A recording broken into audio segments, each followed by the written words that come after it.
2018 to 19 team. Here is the schedule for tonight's programme.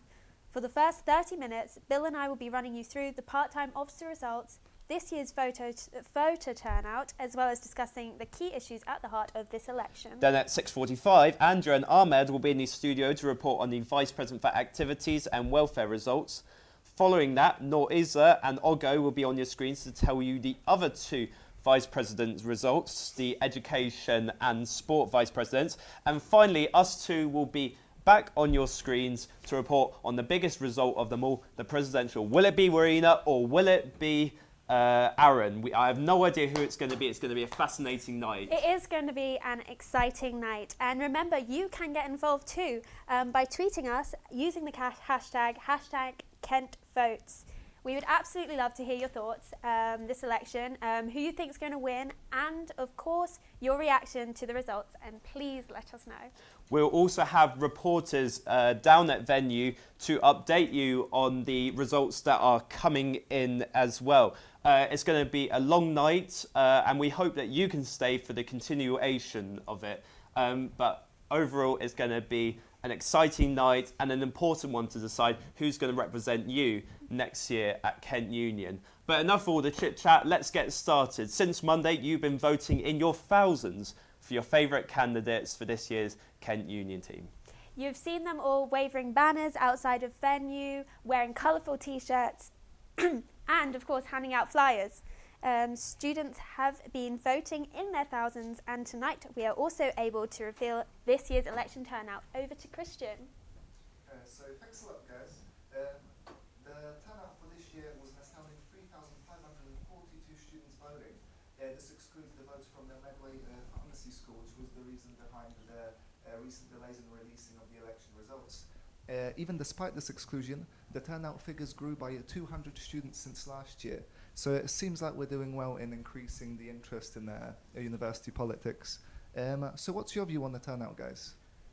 Well, originally I thought that turnout was going to decline. Over the last 5 elections, turnout has been declining every year. And I thought it was going to be maybe around 3,000 votes. Last year was 3,300 votes. Yeah. Clearly I was wrong. People seem to be more interested this year in what's happening within student politics in Kent Union. Yes. Why is the reason for that? I think that a lot of the candidates this year have been running really positive campaigns. They've been on the plaza doing obviously Zumba, they've been singing, they've been handing out flyers and colourful t-shirts. Yes. And there was a lot of engagement also with the amount of people that turned up to the debates as well. So I think that was potentially the reason why interest has gone up this year. Yeah, it's still poor. Yes. It's still only around 20%. There's still room for improvement, as Ruth Wilkinson said last Friday. But what's your view on that, Tyree? Well, I would say maybe people are just more involved this year. Maybe the student media has been increasingly widespread. People know more about it. People know about the debates. Maybe it's been better advertised. All of the candidates might have been just rallying their friends more. Friends of friends get involved and start voting in their thousands. And also perhaps the strikes, the event of the strikes this year for the teachers might have riled up people more and brought them down to Central Campus to see all the events going on, like the Zumba, as you said. They could have more of an opportunity to see the wonderful campaigning and vote, of course. Christian, we've also had more statistics about the type of people that have been voting in this election, like societies, people years of study, the different departments and schools. Can you tell us more information about that? So you said that the turnout rates were quite poor and were around 20% across the entire university. Well, I can tell you who's not to blame for that. In terms of various societies and groups who had UKC Liberals with an astounding 100% turnout rate. Followed by that, perhaps a bit surprising to myself, was the Christian Society, who are also interested in politics, it seems, again with a 100% turnout rate. In terms of the sports societies, we had windsurfing and canoeing with 81%. This is likely due to Ravenna being closely affiliated with this group. Do you have anything to add on that, guys? I think with those types of groups that have been voting particularly, tend to be a lot of social and political groups like UKC Liberals, and also the Christian Fellowships, increasing awareness that that the candidates have been advertising, particularly things like inclusivity and diversity as well. And I also think that, interestingly, with societies, also windsurfing, canoeing had a high turnout, about 81%. Marina, interestingly, obviously was part of that society as well, so that can maybe be attributed to that high turnout. Tyree, any thoughts on that? Well, I think it might almost be time to pass on to the part-time officer results, which will come in very shortly. I would say that, the societies, especially Rowena, was a part of the windsurfing society. Maybe perhaps that is why she had such a high turnout from that society, 80%. And it's fascinating to think that Christian Society had 100% turnout. It's incredible. Potentially so. Yeah. We're now going to cut to the part-time officers' results in just a moment, and then we'll cut to Andrea and Ahmed, who will walk you through the Vice President for Activities and Welfare. I want to bring it back to Friday, because Friday was originally the day in which we would find out the results. But then there was the debacle that was the school of, the Medway School of Pharmacy not being able to vote. What was your reaction to when you saw the CEO of Kent Union and Ruth coming to tell you that it wasn't going to happen? Well, it was very disappointing, I have to say, but I was more saddened for the candidates themselves, who had been waiting that whole week, and Friday was the big conclusion. I mean, we got pizza in the end, didn't we? Yes, we did. It was great. We got pizza. It was delicious. It was delicious, and enough to bring home for the week. But now, obviously, we get to know the results today. Yes. And I think before we cut to the part-time officers, I think it's good for our viewers to know about the voting system. Yes. Would you like to tell them more about the voting system and how it works at Kent? Yes. So we use what's known as the alternative voting system, which is a majoritarian electoral system whereby voters put preference for their favourite candidates. Mm-hmm. So, for example, let's say with activities that are 5 candidates, you would put one aside them for your favourite candidate, and then 5 for your least favourite. And then it would go down, and then the winner has to be the candidate that has a majority. If one candidate fails to receive this majority, the candidate with the fewest number of votes will be eliminated, and then it would go to the second preference, then the third preference, until majority is gained. So it's rather interesting from my perspective, someone that studies politics and political science. It was, definitely, and it gave you the option to either vote for your favourite, so one vote for each section, or to actually rank them, which is interesting. Or you can vote for Ron. The infamous Ron. The infamous Ron, who, if you're not happy with your candidate, Ron will be the one you vote for.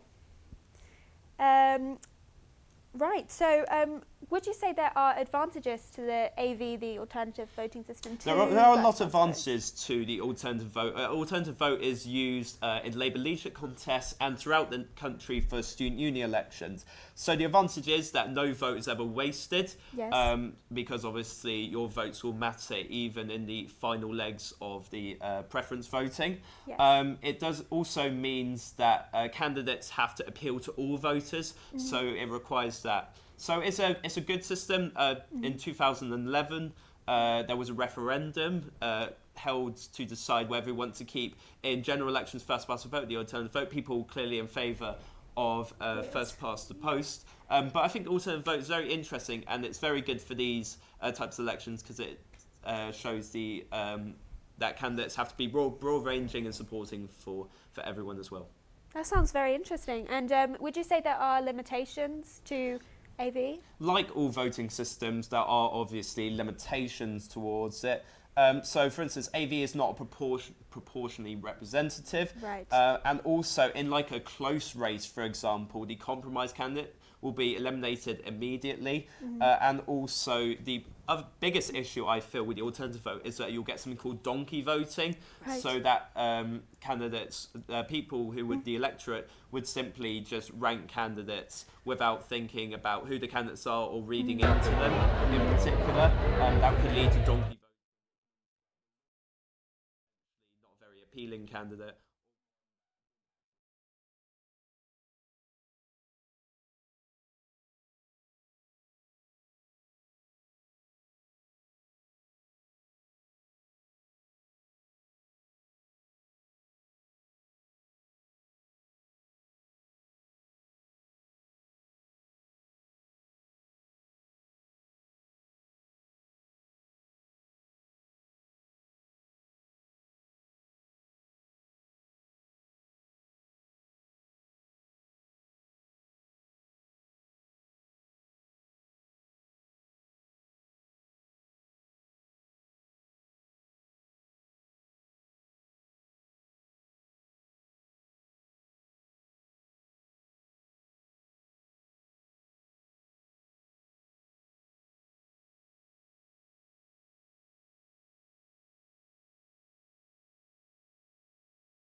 Student union, so that can range from the LGBT officer, the environmental officer, and obviously the different college officers as well. We'll have those results coming in a moment. I just want to ask, what's your general view on this year's election in particular? This year's election, I thought it was incredibly exciting. I did enjoy the campaigning outside of venue.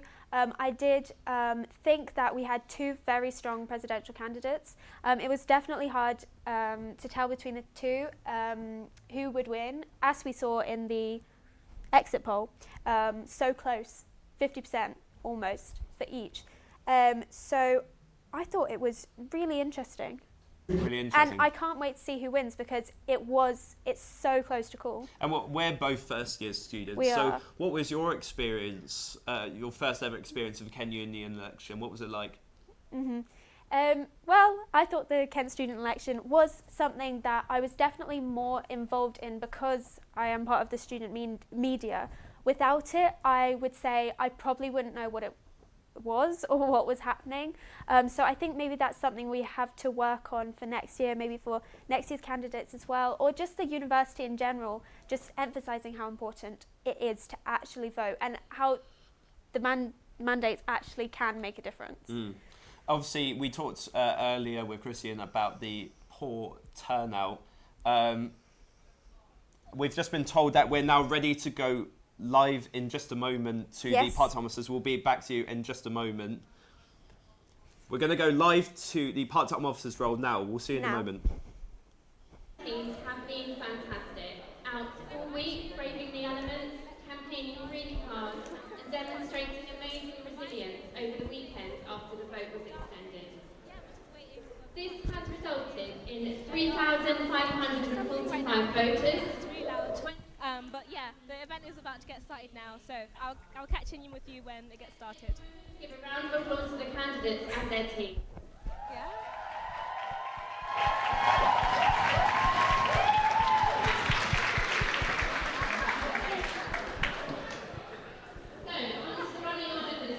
So right now they're just like talking about the run of the evening. Yeah, it'll be cool to catch in with you when the party gets started.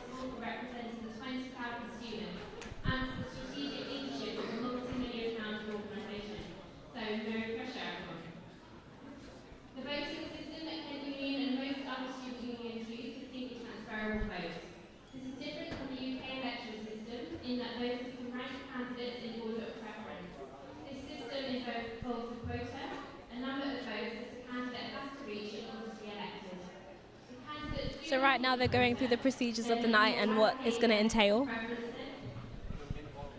Third choice votes and so on until one candidate reaches quota. We're going to start the evening by announcing the part-time officers. So they're going to start the evening by announcing the part-time officers, and then go to activities, president, and sport and education, and the president. Cheers.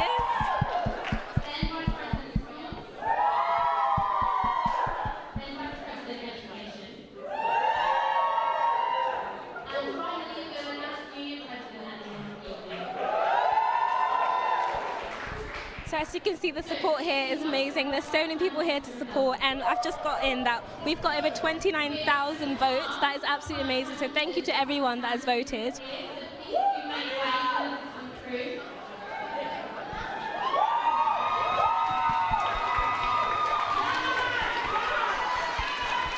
The atmosphere is absolutely amazing. I wish you could be here. Now we want to actually announce the successful candidates, so hold on a moment. So the part-time officers elections, so 22 candidates running. So right now she's talking about the run-up of the part-time officers. Form a crucial part of the leadership team. They represent students of all types and backgrounds. And what exactly the part-time officers do. If you don't know, part-time officers deal with the social issues that this university faces. Let's show some support to them in a round of applause.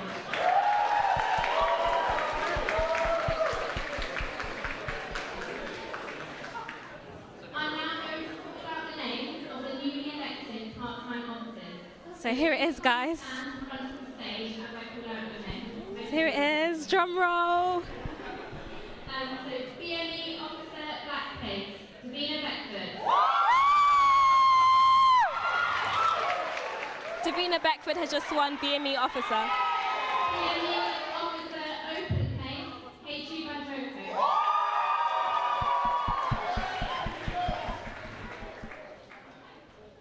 LGBT Officer Trans Pace, Charlie Hinley. Charlie, I didn't get the surname, but has just won LGBT officer. International Student Officer, Arish Heinbeck. I think that was the name, I'm not too sure. Christine Bishop, Mature Students Officer, has just won. Environment Officer Tiffany O'Dean.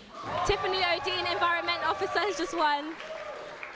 Ethics Officer Olawatu Baloba. Ethics Officer has just been announced. Congratulations to everyone that has won so far. Darwin Student Committee President Arish Haider. Elliott Student Committee President Pavina Jawahar. Undergrad Humanities Faculty Rep Robbie McKinnon.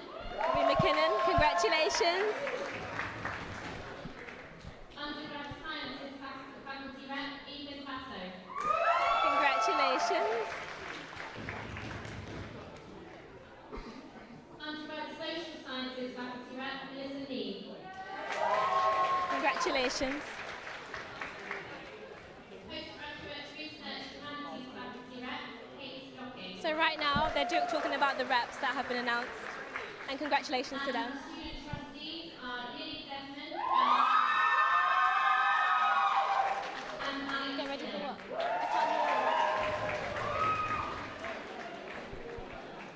University Senate Rep Christine Bishop. Congratulations. Congratulations to all of you. Congratulations to everyone that has just won. And then we move on to the first council officers. That is absolutely amazing. Congratulations to everyone who has just won. That's absolutely amazing. Like, you put in so much hard work and now it's finally reaped off. I actually want to try and get some interviews, so if we can, I will get some interviews. But to all the part-time officers that have just won, congratulations, well done. And to those that didn't win, it's okay. We can all work together and hopefully make this university the best it can be. Because to be honest, at the end of the day, like, that's what it's about. It's not about the titles. It's about, you know, making this university for the best for students like me. So yeah. Oh, right now. Okay, so right. Those were the part-time officers' results there. I hope that if any of you were part-time officer, congratulations for if you got the role, or commiserations if you didn't. And thank you, Olga, for presenting that. That's all good, and we'll be back to her hopefully in a short while, or the next presenter. We're going to cut back to Olga in just a moment now. I think it's first to talk about this year's Kent Union, and they've tried to be as effective as possible. But what do you want to see from next year's Kent Union? I'm sorry, I'm going to have to interrupt you. We're back to Olga right now. Olga. Hello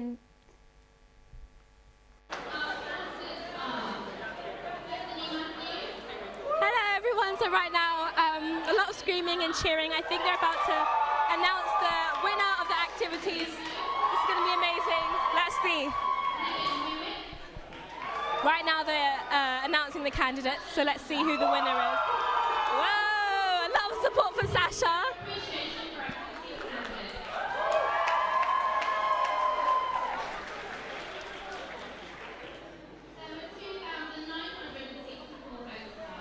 $2,964 votes cast. Well done to everyone that voted.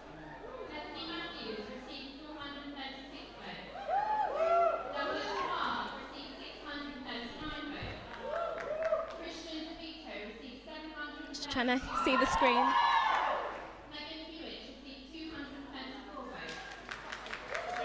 Looks like Bethany is not in the lead. It seems like Sasha has won the votes. There's a next round of voting. Let's just wait.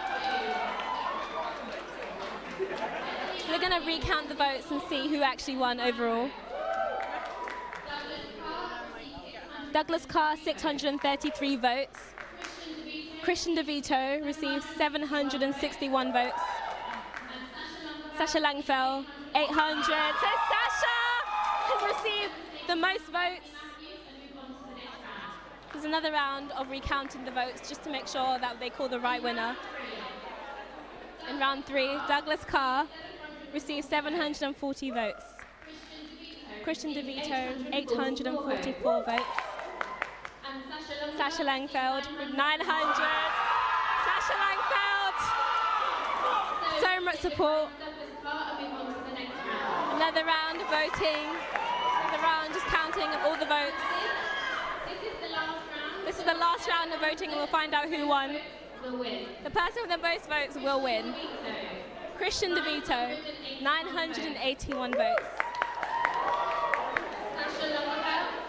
1100, Sasha Langfeld! Congratulations, Sasha! As you can see, there's so much support for Sasha.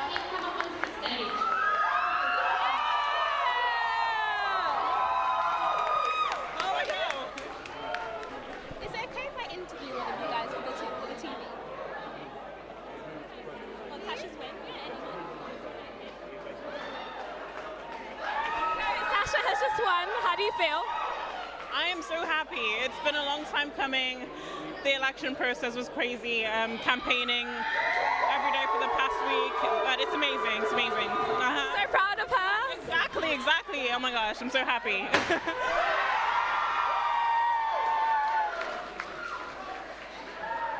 This is incredible. Congratulations to Sasha. Is she your friend? Like, you guys friends? Yeah? Amazing. Bye. Congratulations, Sasha.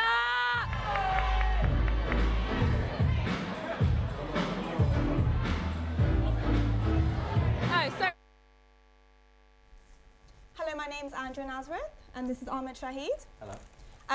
Big congratulations again to everyone who won for part-time officer. Ahmed and I will be talking to you about the activity segment, and this segment is all about being inclusive and making the university one whole big community. So can you talk to us a bit about the candidates? Absolutely. So this category was a very competitive category. We've got 5 candidates running, and they're all very good within their own rights.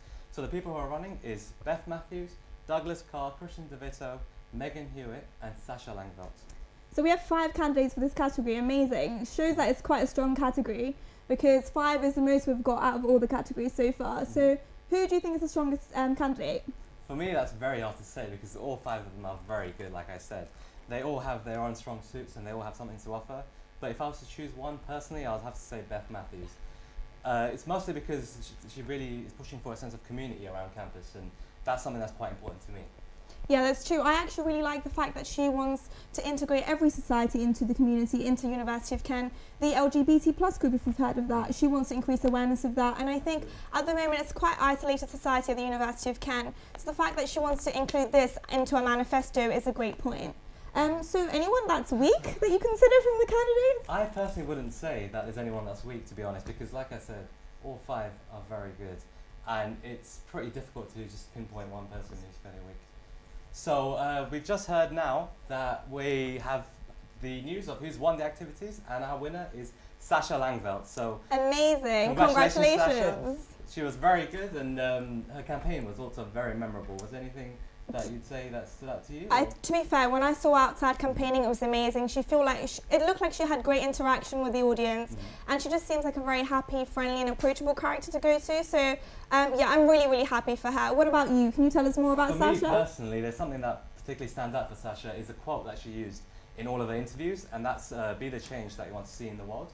Very touching. And it looks like she's about to be that change because she's won now, and it really stood like by me, that quote that she said, and clearly it stood out to the people who are voting too because she's won, so it's a massive congratulations. I'm very, very excited. Congratulations again. But moving swiftly on, who else do you think would have probably come second? So we've mentioned Beth Matthews. Is there anyone else or anything more you could say about that? Absolutely. Well, Beth, I think she wanted to raise awareness around students with disabilities and the way that they could get involved in activities. But someone who also stands out to me is Megan Hewitt.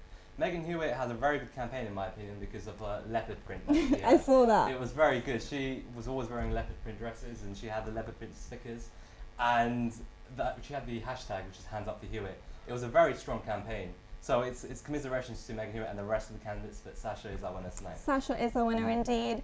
So what would you feel that is a strong thing from Sasha's manifesto? I think for Sasha, I think she pinpointed 3 things that she wanted to really implement, and that was community, culture, and change. So I remember in one of the interviews she mentioned about how, like Beth Matthews, she wanted to have a community as a main part of her manifesto, but she wanted to harness a culture within the university and therefore implement change, like the quote that we mentioned earlier. Yeah, that is amazing. I also read Sasha's manifesto and I spoke to her as well, and she said one of the main reasons she wanted to join and apply for this role is because she felt that societies made her feel whole. She'd made friends throughout society, so why not kind of incorporate everyone together and just make university a happy place? As cheesy as it sounds, I feel like she's got all the enthusiasm and the support she needs to do it. So I'm really excited to see what she does because her manifesto was really good, and if she does implement the things that she says she wanted to do, then it will be very good to see the change that she brings about, to be honest. Yeah, I think we should give credits to all the other candidates as well that did apply for this position, because like we've mentioned several times, they've all been really strong. Is there anyone else that caught your eye? Absolutely. So in the debates that were held for the activity categories, we had candidates like Christian DeVito and Douglas Carr, who really deserve a notable mention because they were very strong within the debate, and it's a shame that they didn't win. But like I said, I'm sure Sasha will do a good job. She will do a good job. So moving on, you've spoken about the hashtag campaigns. We know about... So now we'll be going on to Christian to see if we can get an update on social media and stats and see how we're getting on that. Right. Thanks, guys.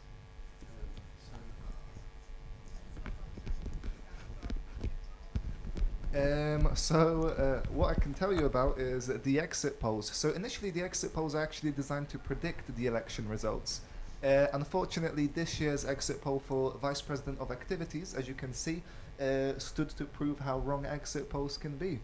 So we actually had Douglas in the lead, followed by Beth Matthews, Christian and Sasha going head to head, and then ending with a Megan. So can you hear me? Oh, sorry.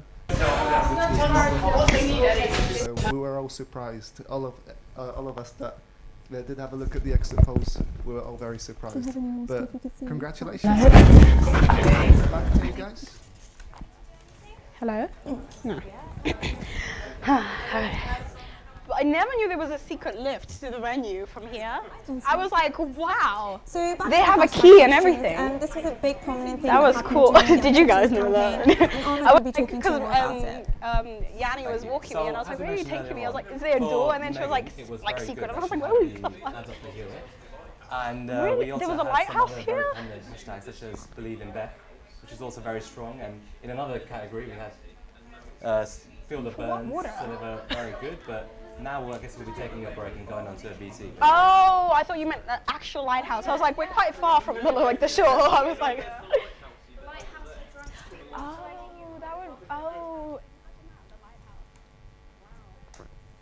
yeah. When I first came here, I was like, so I was trying to look for the venue. It's called venue, so. Like, where is the venue? I was like, there's no venue. Like, Eddie, make sure you get the Twitter feed ready. I don't want to be put on a spot where I sit here and I'm like, what?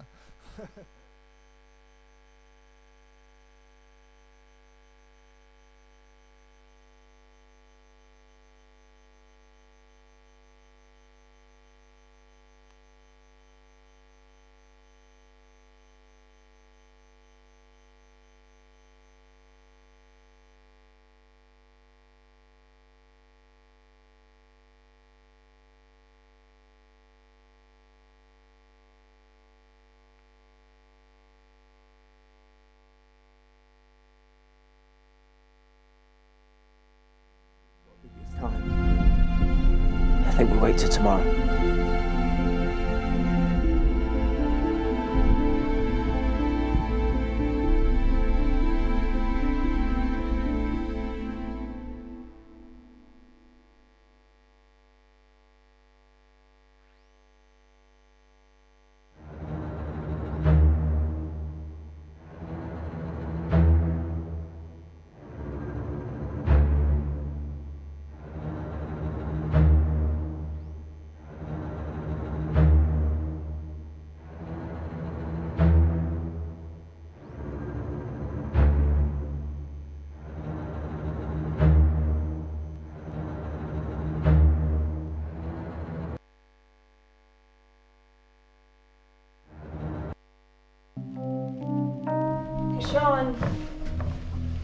Sean. What are you doing this bank holiday weekend? Why? Fancy coming down to Canterbury for the weekend? There's some parties and stuff on, thought you might want to join.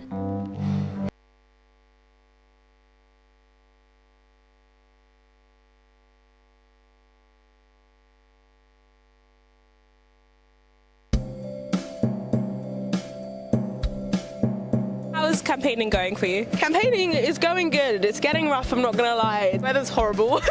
I've got a bit of a cold, but we're powering through because that's what we do as VP activities. Sasha Langveld. It's okay, it's tiring and it's been pretty quiet on campus, so it's quite hard. It's been going really well. It's great to be able to speak to so many students on the plaza and on the doorstep. And they seem really supportive of some of my ideas for making things better for students at Kent. It's great to be out here and just try and get my message out, and the amount of people that are actually still responding is amazing. Really good for my motivation today, and yeah. It's going okay, yeah, it's been quieter today because of the weather, and I think it's Wednesday afternoons, but it's been going better. The post has delivered my stuff finally, so I've now got stickers and ping pong balls, and we're getting there. It's going really well. It's been really great getting out and talking to as many people as possible, and it's been really positive to hear such great feedback from people. I've been really supported. I've got a lot of friends out coming down to help, and people have helped make posters, people are making banners for me now, so it's been really nice. I think I'm getting a lot of support. It's still really hard to call. I'm still going to give it 100%. I'm feeling confident but not overconfident. From my friends it's been great. From general students it's been a bit hit and miss. Some people really don't want to know about it, but some people are really interested, so it's a bit varied. How's the turnout been this year, the voting turnout? So turnout on the first day has been really good, really high. We do normally get a really high turnout on the first and last days, so that's what we're used to expecting. Obviously the weather is a little bit rainy today, so it might dip a little bit, but the candidate's doing really well, so hopefully it's going to keep going, and we're just encouraging them to keep going and keep campaigning. And how can Union help the turnout? So we've given the candidates a lot more training, so a lot of the campaigns they're doing are a lot more active, a lot more visible on campus, so you'll be able to see them when you walk through. There's a lot of banners you'll be able to see. We've shortened voting week, so we've made it from Monday to Friday, and we've also got incentives for people to vote as well. So we have £1 off entry to the venue, and we also have free pastries in the library cafe when they buy a hot drink. So yeah. We're giving free tea and coffee as well to anyone that votes today and throughout the rest of the week, so they can come find us in the plaza. So how was voting this year? Yeah, voting was alright. It was really easy to do as well. No, it's been really good. I mean, there's been a lot of energy on campus compared to, most weeks, so it's been really kind of invigorating, yeah. It's been really good. Like, there's been a lot of action on the plaza, and I'm on a campaign team, so I've kind of been on the plaza. There's a lot of enthusiasm. I think a lot of firsters don't quite know what's going on at the moment, so hopefully by the end of the week they'll kind of know what's going on and they can get voting. For anyone that hasn't voted yet, what's one thing you want to say to them? Vote. It's really important to have your voice heard. These sabbatical officers and part-time officers are people that represent you on campus.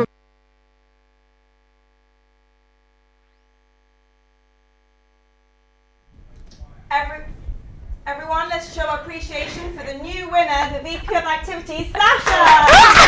Can I sit here? Thank you. So yeah, you're merged between both of us right now. So I want to say massive congratulations. Oh, thank you. Deserve it. I've seen you going around campaign, coming to talk to me, coming to talk to everyone. How do you feel? I'm overwhelmed, I'm not going to lie. Like, I'm laughing because I'm nervous about it. I just couldn't believe it. I'm like, well done to Christian as well, because I knew he was like a really good competitor. I'm like, so proud yeah. of you. Thank you. I don't know what to say. How was it for you campaigning? Was it difficult? Was there times you wanted to give it up? Was what was it like? very difficult. Like the first, the Monday, we just finished campaigning, and then I went into the debates for it was RAG and then the Labour Society. And I got home and I was like, wow, I was like really stressed. My housemates, actually, they're really lovely. Also on my campaign team, they made me posters, because when I got home, I was going to make more posters anyways. And they were like, we made you 3 posters so you can rest and relax. And I was like, oh, thanks, guys. I did make 10 more, but it's all about the support. And it was really, really hard, but I wouldn't have done it without support online or support in person. It's just... There's amazing people out there, like seriously. No, I saw the support myself firsthand when I was going around. I'm just so amazed. Did you have any positive or negative feedback throughout your campaigning process? There was do you mean like posters and stuff? stuff? Did anyone talk to you about it? Did they say you should improve this, or I think you're doing really well? Any feedback of some sort? People were saying I was doing good, but then I got nervous. They were like, oh, you can win, and I was like, I'm hopeful, but I can't say that I can win. Like, who does that? Negatives, no one really said some negative things. There was just like posters missing or something like that. But it's political. It's gonna happen. But yeah. Well, Sasha, now that you've been made the VP, what are your first plans? What would you? Someone actually asked this outside, and I was like really nervous. I was like, oh, my head's going crazy. First plans, I would say it's gonna have to be with funding, with transparency, because there's funding there.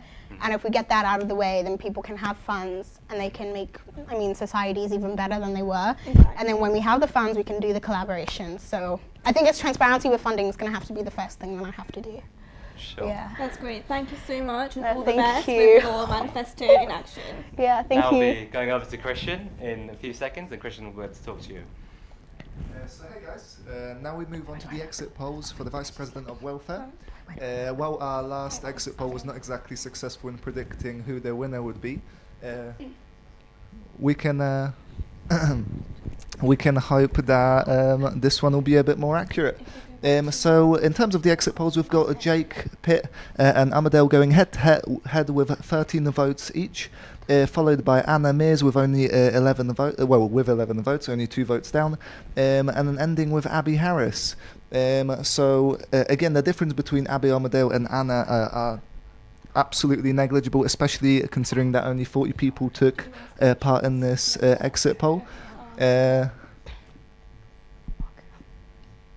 But yes, we'll see how this will work.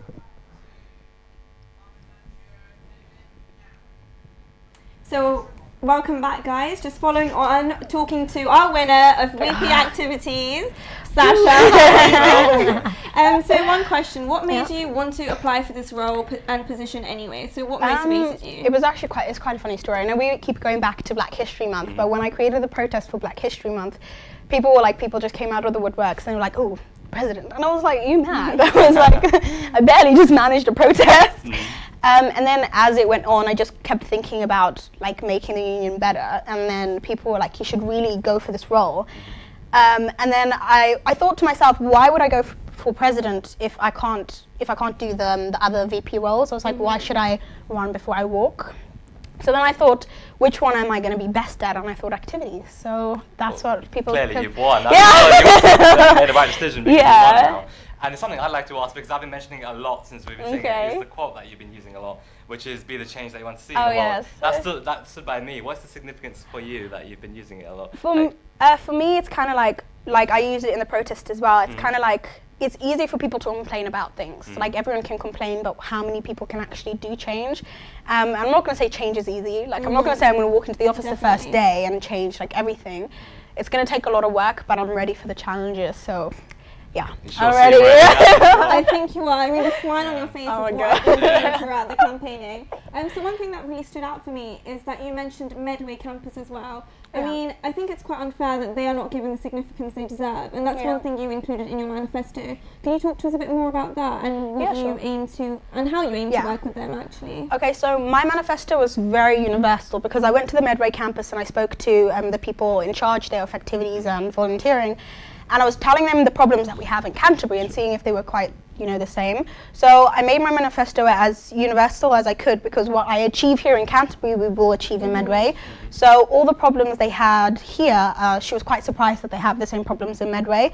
So I thought, okay, I'm going to make this manifesto because I don't want to put things in my manifesto that I knew just couldn't, happen.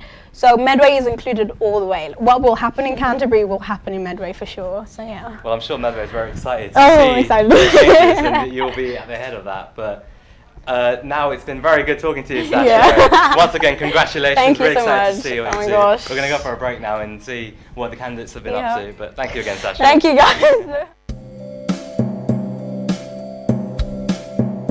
How do you find the campaigns going? Have you had a lot of support? Yeah, I think it's going well. Engagement isn't great from the students. I'm sure, as a lot of people know, only 2,000 students have voted so far. But yeah, a lot of people are stopping and talking and they're interested to find out what's going on. Yes, I have had a lot of support, a lot of endorsements and a lot of support from friends and people I've met over the last 3 years. Yeah, it's been supportive and it's been super fun. I'm feeling optimistic, but I think it's going to be a very close race. How have you been trying to engage with all the students and increase awareness of your campaign? A lot of memes, a lot of Facebook memes. We're being on the plaza just like asking students questions. So I've done a lot of videos on Facebook. I've done leaflet dropping in different places on campus, handing out leaflets and stuff like that. I've done a lot of door knocking because I think that's probably the best way to engage unengaged students, is to go straight to them. Are you feeling confident about how it's going to go? Feeling reasonably confident. Yeah, incumbents have a bit of an advantage because we've been in power for a year, so hopefully that will help as well.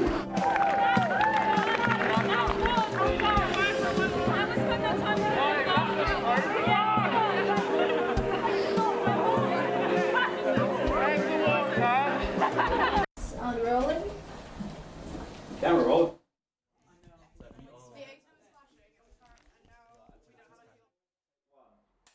Okay, and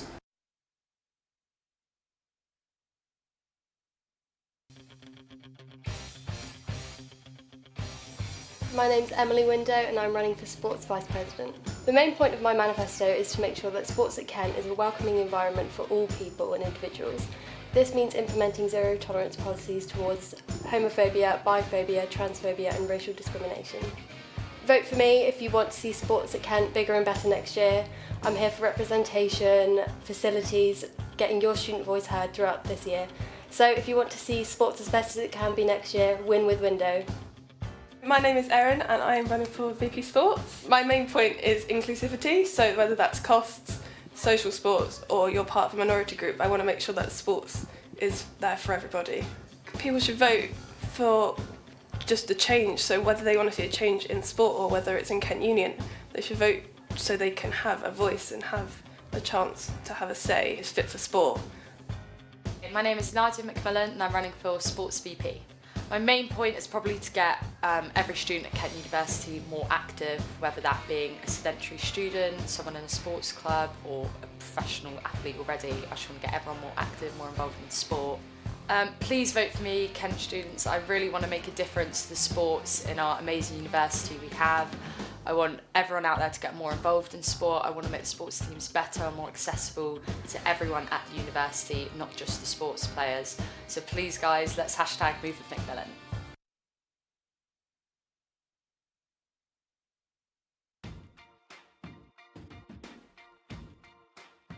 Hi, I'm Abby and I'm running for VP Welfare. The main thing I want to focus on is getting living wage for all student staff on campus, union and university staff, but also making sure that all students can find all of the jobs in one place.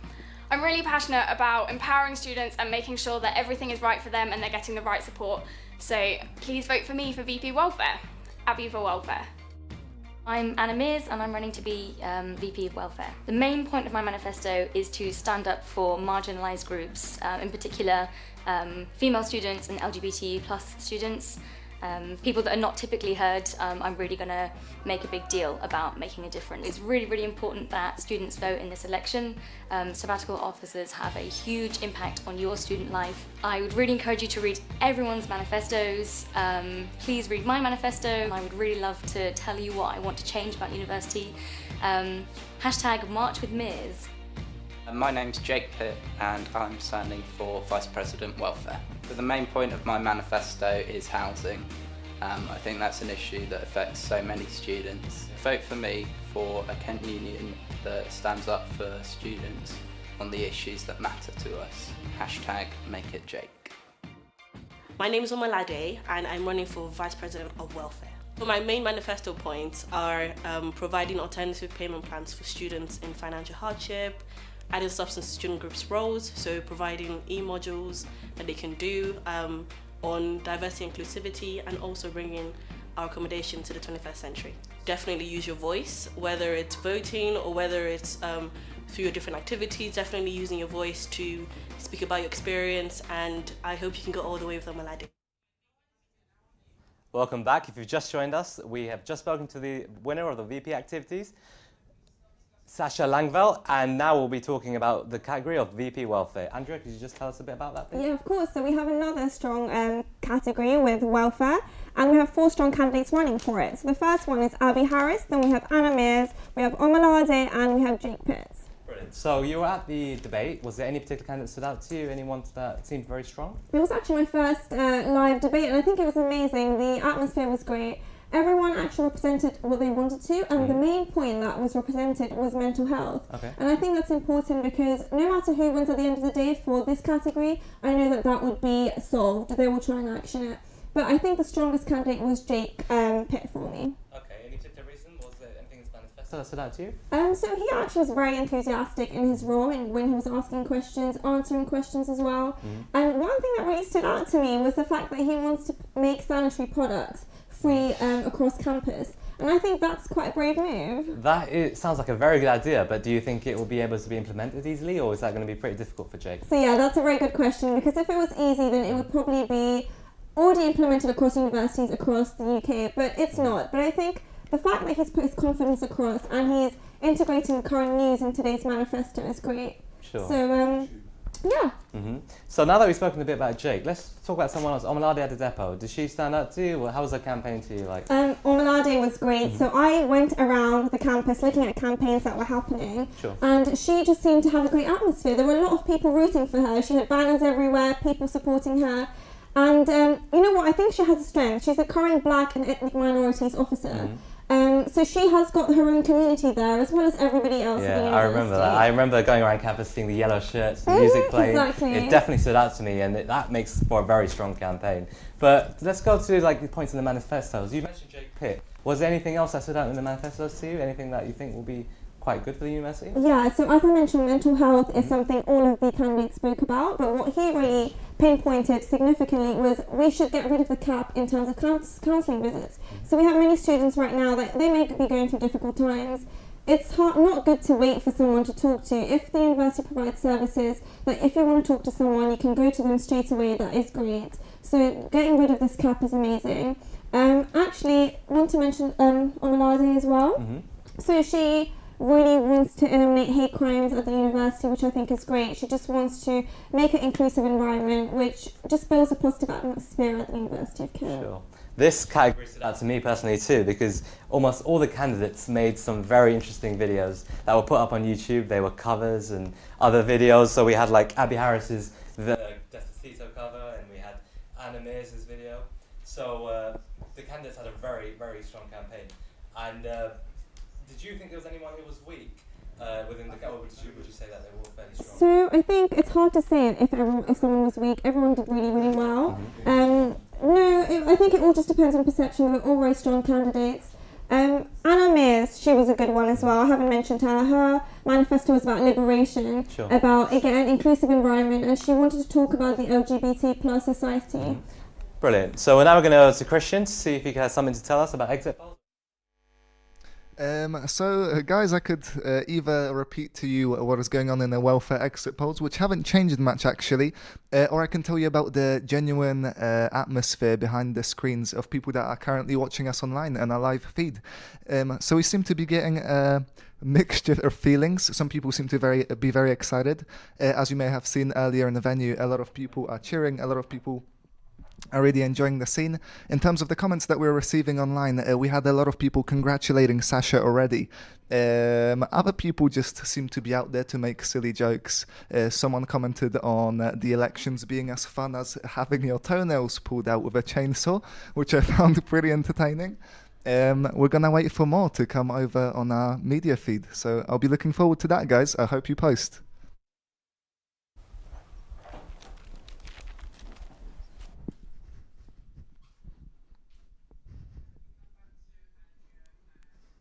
Brilliant. Thank you very much for that, Christian. And now we'll go back to talking about some of the candidates for the category of VP Welfare. So, Andrea, we spoke about some of the candidates. We haven't really spoken about Abby Harris much. What was she standing for? Another strong candidate, another person who actually I do think has received a lot of support. I've seen her campaigning around. So with Abby Harris, one thing that stood out for me with her was that she signified postgraduate welfare. I think obviously first year students need to get support, but postgrads, they're a bit isolated. Why shouldn't they get support? So what Abby anticipates to do is to increase their hours with the academic tutors.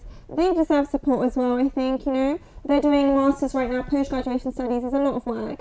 So the fact that she's highlighted this makes you understand that she's understanding everyone's needs in one, so I think that's a great factor. Brilliant. This is also a very competitive category. It'll be very tough. So if you had to say one person that you think you would like to see win, who would that be? In that case, Omalade. Okay, so now we're going to go over to venue for the results of the VP Welfare.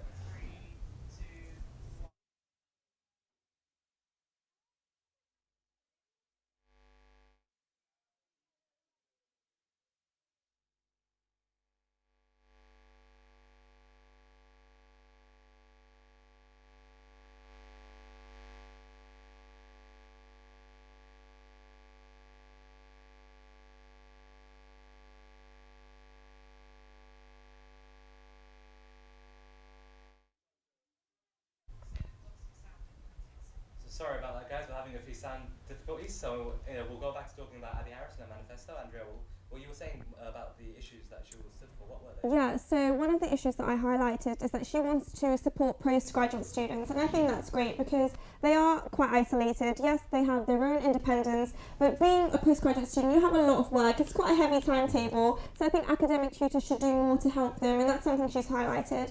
But another thing that we should highlight is the fact that she wants to improve academic tutor communications with all students. I don't know about you. Have you seen your academic tutor that much? I personally haven't seen much of my tutor very much at all, so I would like to see this change happen. And you mentioned the postgraduate students. I think it's quite important for candidates to really include them within the changes they want to implement, because postgraduate students are one of the highest number of students who vote in these sort of elections, and not just because of that, everyone should be represented. So it would be really good to see change that helps the postgraduate students and everyone else for that matter. Exactly, so this fact really touched with me. I think if we had more academic support from our tutors, there's a lot of things we could do. It would help with our grades, it would help with being just comfortable when you're a new student. Being a postgrad, there are many people just coming from new universities, so it will just help with confidence levels as well. But I would like to talk to you about Jake Pitts actually. So one thing I think is more important to just the university, small things. He wants to have traffic lights at Tyler Footsteps. Oh yeah? So I think that's quite great. Yeah, I was aware of that. That sounds like a pretty good idea, to be honest. I think, yeah, it sounds like it sounds got like a pretty strong manifesto. So I think Anna Mears, also had a very strong manifesto. We mentioned some of the points that she had to begin with. Was there anything else? Safe taxes. I think we're going to go back to the venue to see the results being announced. Sorry about that. Hello and welcome to Venue. Right now we are anticipating the election results for the Vice President of Welfare. It's very exciting. People are cheering for their favourites. It's very spontaneous, very engaging, and it's wonderful to see this level of engagement at the university. It's really something to be proud of. Behind us we've got the screen showing us a video of the candidates themselves, their journey so far. It's very nice to look back on their journeys. I am sure they are getting very excited. Their friends are getting riled up. We've also got balloons, we've got drinks, we've got food, we've got everything here to make it a wonderful atmosphere for tonight. A big night in the university's history for 2018. As you can hear, people are going wild, they are going crazy. It's a very exciting time for us, and we just have to see what happens. We've got the disco music playing, we've got the lights going. It's a very nice picture to paint on this day, and despite Friday not going ahead for various communication reasons, we're here tonight and it's worth it, it's all worth it in the end, and it's going so well, and people are getting riled up, excited, ready for tonight. So in terms of the welfare candidates, I'm sure they are anticipating their win or not. They are very much around at the moment with their support systems, and we are just excited. As you can hear, the constant screaming and the waves of emotion. It's all very emotional down here, and it's wonderful to see so many people coming out to support the candidates and to support the night itself. For some people this will be their last election night at the University of Kent, and for me it's my first, so I am feeling the buzz. It's an engaging atmosphere. One of the things that was so interesting about tonight was that we had 200 more people voting this year than last year, and that hopefully will continue to increase over the coming years. As you can hear, stuff is heating up in the back. We will be finding out the results for the welfare candidates soon. It's all very exciting. So as I said, 200 more candidates, 200 more votes this year, which is marvellous. And luckily the pharmaceutical school from Medway did get their votes in the end because we moved this day to Monday. So that 1.4%. So that's what's happening, and we are looking forward to seeing what the result is. Abby Harris. All right, Abby Harris. Anna Mears.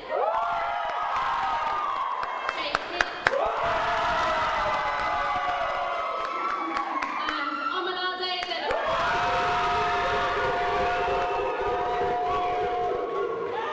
Please show your appreciation for our welfare candidates.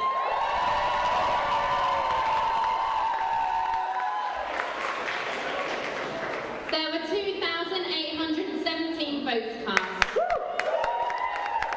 In round one, Ron received 83 votes. Abby Harris received 673 votes. Anna Mears received 546 votes. Jake Pitts received 535 votes. 980.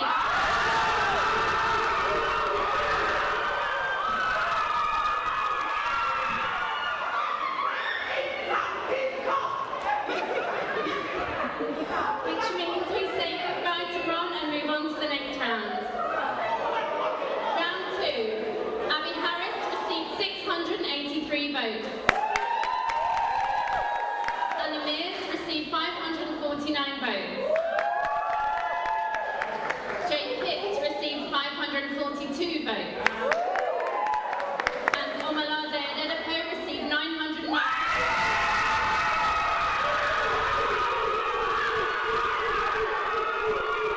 Which means we say goodbye to Jake Pitts and move on to the next round.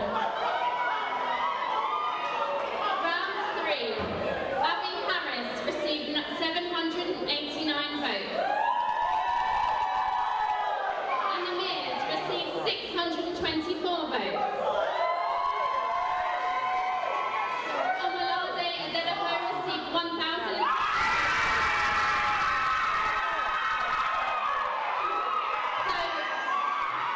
We say goodbye to Anna Mears and move on to the next round. This is the final round, so whoever has the most votes wins. Abby Harris received 931 votes.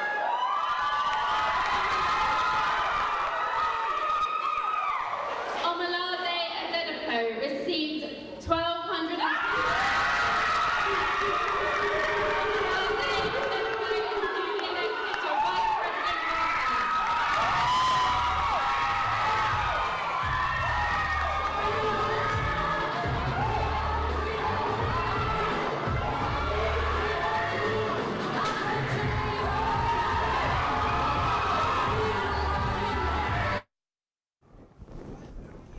Welcome back, everyone, and as you've just seen and heard, the VP for Welfare is Omalade. Omalade. So I'm really, really happy, really proud. I mean, like I said, that she was the biggest, she was out there doing campaigning, smiling everywhere, had big support groups, so you know, a well-worthy winner. I'm very, very excited. But prior to knowing who the winner was, we were talking about the other welfare candidates.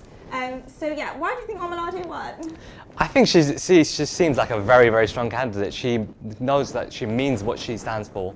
And for me, she just sounds like someone like I would remember. There's this, I've got this Inquire election edition here in front of me, and in the section for Omalade, she was asked to describe 3 words that describe her the best. And she said motivated, enthusiastic, and a meme connoisseur. Wow. And I think, what more do you need in a person, right? Obviously, there's a lot more, but that for me is what stood out. No, I think it really touches. I think she's got the best interest of hearts from everyone.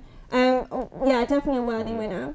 So there are a few other things that stood out to me was how she has already been on the forefront of having like really good points of manifesto policies, and she found it like very important to talk about racial forums and sexual harassment, and how she stands very importantly to combat these issues. And not just that, but they're very interesting topics about how she really likes houseplants. And she has a houseplant called Fila. There's daffodils that she has called Fila. Yeah. I think that's pretty cool. But exactly, no, I think exactly what you're saying. What is great about Omalade is that she's allowed to bring her quirky personality out. So not just being a VP of Welfare, she's actually someone people can relate to, which is great. So yeah, we'll be talking to Omalade soon later on. But just quickly going back to the other candidates, did anyone else stand out for you? Oh yeah, Anna Mears, I think, had some pretty interesting topics in her manifesto. There was one that stood out to me. Can you guess which one that was? Yes, I can. What was that? Microwaves. It does, yeah. Social it's the microwave. community, yeah. Yes. So for me, it was she wanted to, because this is like not just a welfare issue, but in education, a lot of the candidates spoke about it too. Was a social space within schools around campus, and they'd have a microwave, which might sound like a small thing, but it's very important to the student experience. Definitely. So that was quite important to me. No, I agree. I think being a university student, you're going to be very, very busy. Yes, we have essentials for food, but you know, in terms of convenience, healthy lifestyle, many people would even like it with a low budget to cook themselves, you know, perhaps have a microwave. We could have many issues along this topic. The fact that she's highlighted it, again, another brave candidate from us. What actually stuck out for me as well with Anna is that she wanted to have the university be a more environmental university with different like points to her manifesto, so that was great as well.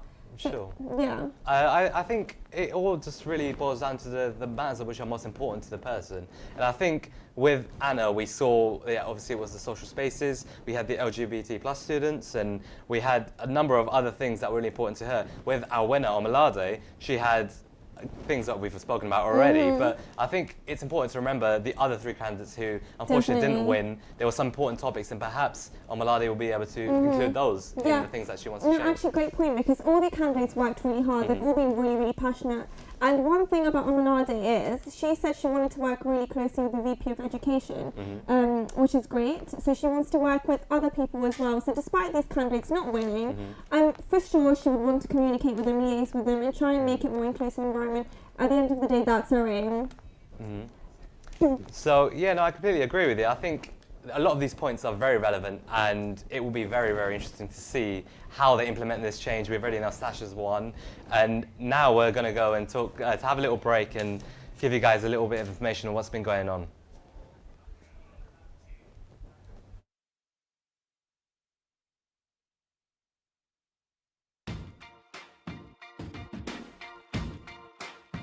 Hi, I'm Abby and I'm running for VP Welfare. The main thing I want to focus on is getting living wage for all student staff on campus, union and university staff, but also making sure that all students can find all of the jobs in one place.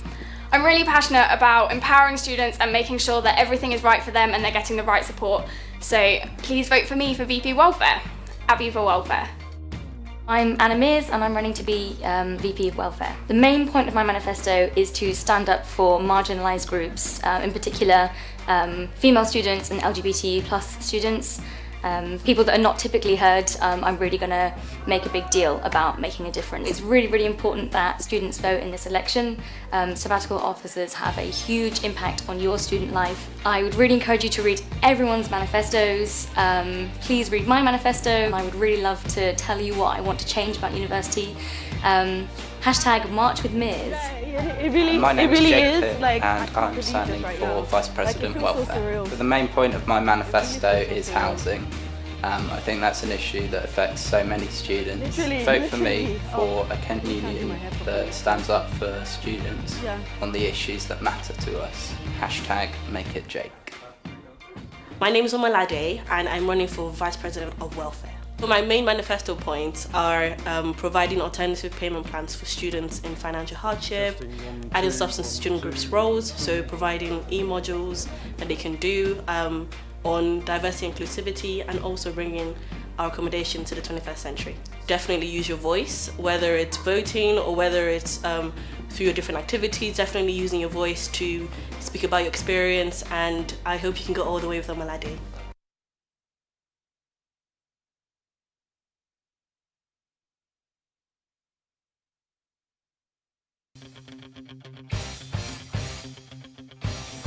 My name's Emily Window and I'm running for Sports Vice President. The main point of my manifesto is to make sure that sports at Kent is a welcoming environment for all people and individuals. This means implementing zero tolerance policies towards homophobia, biphobia, transphobia and racial discrimination. Vote for me if you want to see sports at Kent bigger and better next year. I'm here for representation, facilities, getting your student voice heard throughout this year. So if you want to see sports as best as it can be next year, win with Window. My name is Erin and I am running for VP Sports. My main point is inclusivity, so whether that's costs, social sports or you're part of a minority group, I want to make sure that sports is there for everybody. People should vote for just the change, so whether they want to see a change in sport or whether it's in Kent Union, they should vote so they can have a voice and have a chance to have a say. It's fit for sport. My name is Nadia McMillan and I'm running for Sports VP. My main point is probably to get every student at Kent University more active, whether that being a sedentary student, someone in a sports club or a professional athlete already. I just want to get everyone more active, more involved in sport. Please vote for me, Kent students. I really want to make a difference to the sports in our amazing university we have. I want everyone out there to get more involved in sport. I want to make the sports teams better and more accessible to everyone at the university, not just the sports players. So please guys, let's hashtag move the thing. Welcome back, guys. We have the pleasure of the winner of VP Welfare, Omalade Adedepo. Please join us. Congratulations. Congratulations, well done. Hi, thank you so much, thank you. It's amazing. How do you feel? You've worked so hard on this campaign, it's taken such a long time. How does it feel right now? It feels really surreal, like I actually can't believe, like I actually feel like I'm dreaming right now, like I can't believe it. Literally. It's definitely real. Yeah, like you've won, this is the reality. it's just so surprising to me because I never expected it, to be honest. I just never expected it. Yeah. Well, it's happened and it's a massive congratulations. But now that Thank it's you. happened, what will be the first thing that you want to implement, first thing you want to think about now that you have been named VP? I think because the main thing that kind of pushed me was adding substance to your role, which was one of my manifesto points, about bringing e-modules for students to learn about mental health awareness, zero tolerance, and also just general well-being. And I think that's the first thing I definitely want to do, like have that module in place. Does sound good. I'm looking forward to that. Yeah, That's amazing. It shows a lot of passion that you've got. So what actually really motivated you to apply for this position? I mean, at first, before I actually applied, I was kind of like tittering on the side, like, oh, do I want to do it? Do I don't want to do it? But it was really my mentor and Clara as well that kind of put the idea in my mind and were like, have you thought about Clara's this? amazing. Yeah, she really is. And then, because I work as the resident support officer for Parkwood and elite students, I felt like there was more to be done for students at this university. And I was like, okay, I'm going to be brave and I'm going to do it. And literally, I do not regret actually doing it because there were so many times I was like, oh my God, I'm actually doing this. Like, can I actually do this? And there were so many times I doubted myself. Yeah. But I'm so happy that I took that plunge and actually applied for it. Worth it, wasn't it? Yeah, it really is. So who are the people, you've already mentioned Clara, your mentor, who are the people that really helped you get to this position and who would you like to thank? Oh my God, I literally want to thank my campaign team, like Adiva, who was my campaign manager, and Beverly. They literally were my support system. My whole campaign team, Faith, Flavia, Nisha, Blessing, Sophie, Paige, Davino, all of them, they literally were with me throughout the whole entire journey, and I just want to thank them all.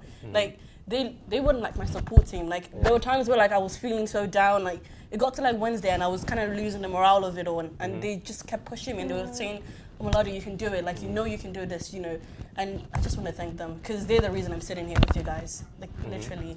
So thank you very much. I'm glad to talk to us once again. Massive congratulations. Thank you so much. Good luck with all the future. Thank you so much. Thank you. So now we're going to go over and talk about, we're going to have a look at what's going on, and there's going to be a VC for you guys. Thank you, Amalade, once again. Thank you. How do you find the campaigns going? Have you had a lot of support? Yeah, I think it's going well. Engagement isn't great from the students, I'm sure, as a lot of people know. Only 2,000 students have voted so far. But yeah, a lot of people are stopping and talking and they're interested to find out what's going on. Yes, I have had a lot of support, a lot of endorsements and a lot of support from friends and people I've met over the last 3 years. Yeah, it's been supportive and it's been super fun.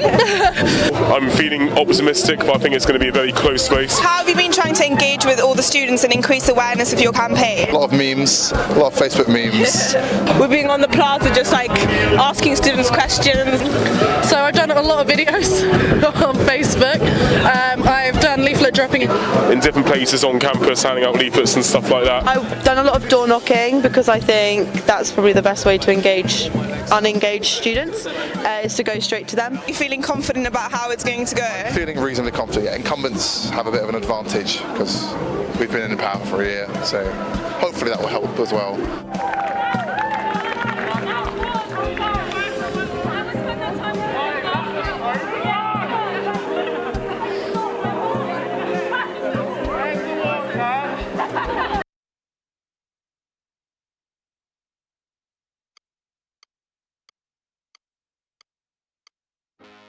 I'm Becky Bailey and I'm running for VP of Education. Whilst loads of my points are close to my heart, my main point is support. The reason I'm doing this is because I'm a school rep and I just really want to carry on campaigning. I love it here, so back Becky for VP of Education. Hi, I am James Burns. I'm a third year music tech student and I'm running for Vice President Education. Anonymous marking, I think it's really, really important that all students have an absolutely equal playing field when lecturers are marking your coursework. There's no favours and no disadvantages. It's really important to get your voice heard. There's loads of really interesting opinions, and so it's really important. If you get given a vote, you should definitely use it. Feel the burns, hashtag feel the burns. Stuart Libetta and I'm running to be your VP Education. The main point of my manifesto is to get common rooms in every school that have kitchen facilities such as microwaves and kettles. You should re-elect me if you're interested in getting more spaces for students on campus. Hashtag better with Libetta.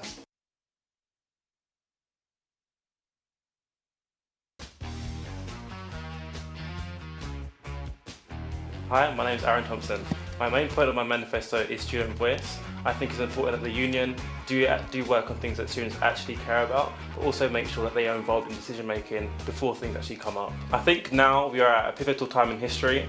The university, the union and the government are really now looking and hearing the voices of students. So we need a strong leader at the top who can represent all voices on campus and not just a few. It's really time that we now stand up, make your vote count and make sure that we are all heard and make sure that we get the change that we deserve. So act with Aaron. My name's Rowena Bicknell and I'm running to be your next union president. My main manifesto point is to actually get things done. If we can make our union genuinely transparent and accountable, then students can create the change we've all been talking for so long.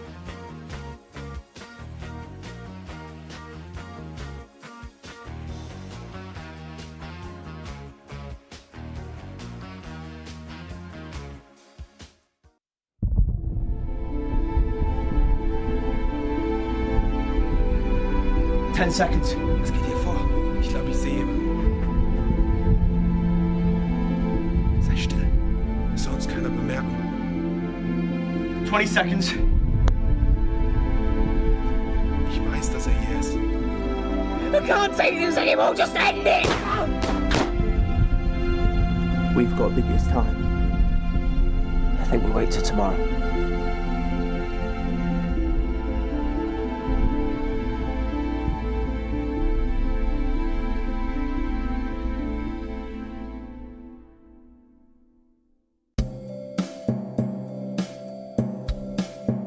How's campaigning going for you? Campaigning is going good. It's getting rough, I'm not gonna lie. The weather's horrible. I've got a bit of a cold, but we're powering through because that's what we do as VP activities. Sasha Langeveld. It's okay, it's tiring and it's been pretty quiet on campus, so it's quite hard. It's been going really well. It's great to be able to speak to so many students on the plaza and on the doorstep. And they seem really supportive of some of my ideas for making things better for students at Kent. It's great to be out here and just try and get my message out, and the amount of people that are actually still responding is amazing. Really good for my motivation today, and yeah. It's going okay, yeah, it's been quieter today because of the weather and I think it's Wednesday afternoons, but it's been going better. The post has delivered my stuff finally, so I've now got stickers and ping pong balls and we're getting there. It's going really well, it's been really great getting out and talking to as many people as possible, and it's been really positive to hear such great feedback from people. I've been really supported. I've got a lot of friends out coming down to help, and people have helped make posters, people are making banners for me now, so it's been really nice. I think I'm getting a lot of support. It's still really hard to call. I'm still going to give it 100%. I'm feeling confident but not overconfident. From my friends it's been great, from general students it's been a bit hit and miss. Some people really don't want to know about it, but some people are really interested, so it's a bit varied. How's the turnout been this year, the voting turnout? So turnout on the first day has been really good, really high. We do normally get a really high turnout on the first and last days, so that's what we're used to expecting. Obviously the weather is a little bit rainy today, so it might dip a little bit, but the candidates are doing really well, so hopefully it's going to keep going, and we're just encouraging them to keep going and keep campaigning. And how can Union help the turnout? So we've given the candidates a lot more training, so a lot of the campaigns they're doing are a lot more active, a lot more visible on campus, so you'll be able to see them when you walk through. There's a lot of banners you'll be able to see. We've shortened voting week, so we've made it from Monday to Friday, and we've also got incentives for people to vote as well, so we have £1 off entry to the venue, and we also have free pastries in the library cafe when they buy a hot drink, so yeah. We're giving free tea and coffee as well to anyone that votes today, and throughout the rest of the week, so they can come find us in the plaza. So how was voting this year? Yeah, voting was alright. It was really easy to do as well. No, it's been really good. I mean, there's been a lot of energy on campus compared to, most weeks, so it's been really kind of invigorating, yeah. It's been really good. Like, there's been a lot of action on the plaza, and I'm on a campaign team, so I've kind of been on the plaza. There's a lot of enthusiasm. I think a lot of firsters don't quite know what's going on at the moment, so hopefully by the end of the week they'll kind of know what's going on and they can get voting. For anyone that hasn't voted yet, what's one thing you want to say to them? Vote. It's really important to have your voice heard. These sabbatical officers and part-time officers are people that represent you on campus. So congratulations to Omalade. Well done for welfare. And now we're going to be talking to you about the sports. Today's lineup is Nadia McMillan, Erin Fit McBoyland, Emily Window, and Kazina Okokori. So yeah, that is our lineup for today. So just in case we didn't introduce, my name's Noor. I'm Ogo, and by this the is way. the lovely Ogo. So I know that you went to the debates and everything. Sports debate. So what does Sports VP basically entail? Because I didn't get a chance to go. So Sports VP basically entails the sport basically at the university and the sports facilities, the gym, sports societies, football teams, team sport. So yeah, it's basically about making sport better. What is sport and how can sport be better? But to be honest, like a lot of people say that at uni, like you need to study. Yeah. But it's not all of that because you need to have a balance. Definitely not. Yeah. Like, I really do believe in the balance. Like, because I do dance, I'm part of Kent Dance, and it's so helpful to balance my studies with exercise, dance, and also my drama degree as well. So having a balance is so important. Yeah, obviously, because we all need to kind of like stay fit anyway. So we'll be going to Christian for the exit polls.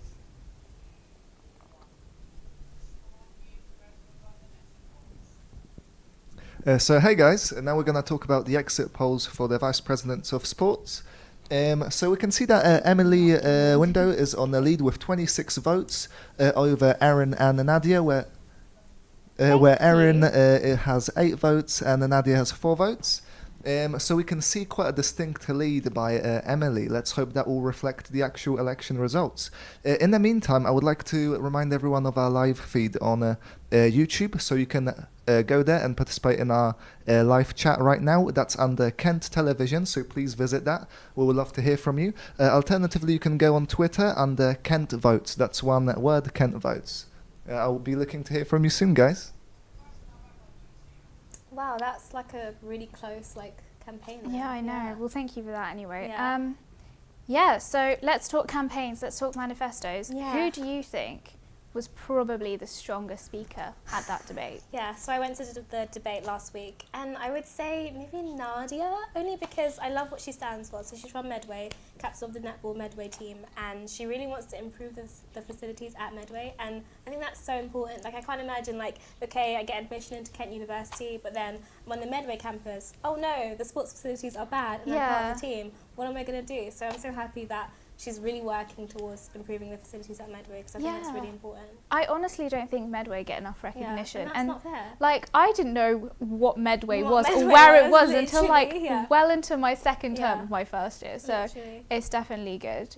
Yeah. So any manifestos that you thought maybe weren't that important, or you felt that were a bit maybe Yeah. you don't really need to be doing that kind of thing? I will start off by saying that there is a fourth candidate. Her name is, forgive me if I get this wrong, Kazina Okokori, and she hasn't submitted anything, no manifesto, no nothing, so we can put that to the side for a bit. But I will say, did you want to say something? No, I was just going to say, I didn't even hear her name, and I don't, No. I mean, I'm not going to I don't want to say anything rude, but surely if you do want to kind of get votes, you just need to show how passionate you are, because a lot of people who've been campaigning, there's been a lot of passion, there's been a lot of time and effort, and I just find, I mean, nothing. Yeah, I mean, I don't know the full information. I don't know if she's dropped out or I don't know. But I will say anything that isn't really. There was one thing that I wasn't sure about. One of the candidates, I think it was Nadia. Yes, it was Nadia. They wanted to have free entry into venue if you're part of a football team or a sports team, and I wasn't too sure about that because it's sort of a bit I don't know, what do you think? I honestly feel a lot of the sports teams, a lot of their culture, I know that a lot of them, Wednesday, most of them are in venue. So, I see, if I do go to Wednesday, a lot of them, you do see the same kind of sports and everything. Overwhelming, yeah. So I guess maybe it would entice people to if you are part of a sports society and they do that on a regular basis, maybe then more members would go. Yeah. But I mean, I'm sure that I mean, it's a good idea, but there's other things that money could be put towards. Yeah, sort of and thing. for Erin, she really talks about inclusivity in teams, and that's about reducing the barriers to entry, because it's really expensive to join a sports team, for those of you that don't know. So you have to pay for the gym membership, and you also have to pay for the actual team membership, so that's about £300, £200, and that's a barrier to entry. So Erin and all the other candidates are also working it like remove that barrier. So I think that's so important. Yeah. So what did you think then of the exit polls? Do you think that was like a reflective of people? Because surely you've heard people talking about who they might vote for and things like that. The whole week I've been hearing names and who they might vote for. It's really hard not to like be skewed by what people say. I wasn't really expecting that exit poll. It seems quite close, but I guess we have to see we'll the just final wait and result. find out.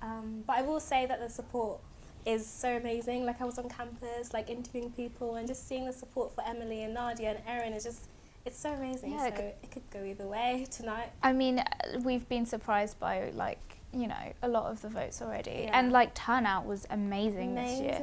29,000 votes. I was just like, I didn't even know that there was that many students at this university. Like, I mean, it's great, crazy. and there's definitely been a lot more coverage, and like, cause you went on the plaza as well to like interview people. Like, did you think that the whole, because they weren't allowed to leaflet at the plaza, did you think that was a good idea? Because I thought it was great. I think it's a good idea not to leaflet, because it's a bit overwhelming. Oh like, my God, to leaflet. you get bombarded by the leaflets, and then you just end up with this massive pile, like every day or every time you want to walk through, and it's either like, you don't want to break their hearts and just be like, no, I don't want your leaflet. It's because like, we all care, but I know. And also trees, you don't want to be wasting paper. That paper and like trees and stuff. Definitely. But I liked it like when I was on the plaza, when they were interactive with the people, so when they would go up to people and be like, hey, like, what do you think of me? Or I think it was Friday or Thursday, there was like this massive like dance, like Zumba thing, so that was like really encouraging to see. I love that. I saw it and it was amazing. I was just like, no, not today. Really? No, I don't think I'd get the moves right. No, there was a lot of like creativity around, and especially people's manifestos. It was great. So yeah, I mean, we'll I guess we'll find out soon. About. I think it was cool. Like, it's cool to see all these different campaigns and different hashtags and everything. Yeah. So we are going to quickly take you to downstairs in the venue to our correspondent Bill, who will be with you in 3, 2, 1. The venue waiting for the Vice President for sport results. It's a fantastic atmosphere at the moment. A lot of people are with each other, they're drinking, they're having fun. There was a lovely moment where we saw Sasha and we saw Amalade have a photo together. It's really nice for that. In terms of what we're looking for, the Vice President for sport result, I'm going to our exit poll. It looks like that Emily Window seems to be in the lead for that. So that's what we predicted her to win. But of course, what we've seen for tonight, some of our opinion polls have been correct, as in Omalade won welfare, and they have been totally incorrect with the activities result, where we thought that Douglas Carr was going to win, when in fact it was Sasha that won that result. So it looks like Emily's going to win. All three candidates have had really interesting campaign manifestos that they've pitched, all of them guaranteeing more funding to sport teams, improving transport links for max fixtures, and else more. There were some interesting manifesto policies from people like Erin Boyland, who wanted to improve the culture within sport clubs. There was also Emily Window, who wanted professional visitors and also surgeons on matches so they to support them.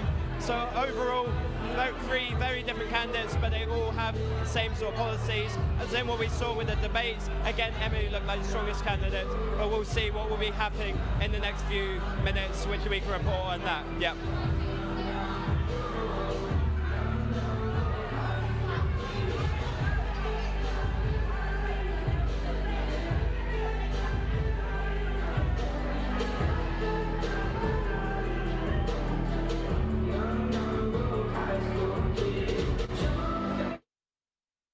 Right, congratulations, Bill, like doing an amazing job. That was great. So back to where we were. Yeah. Where were we? Good question. Yeah, but what I did want to talk about earlier was to talk more about Nadia and how I really like her, because she's really talking about... you do seem to really like her. Like, she has great points. Like, so one thing she wants to do, what her main manifesto point is to have people more active in the university. We're cutting back to venue. Yeah, so, yeah, back to you, Bill. Back to you, Bill.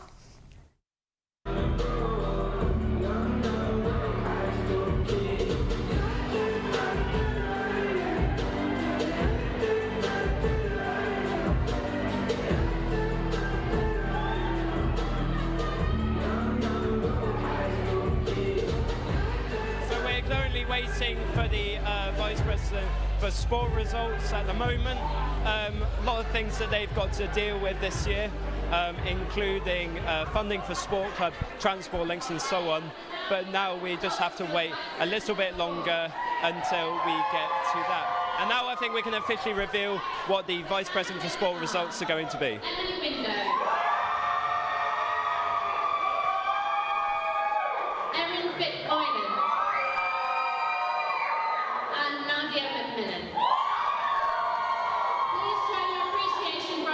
Candidates.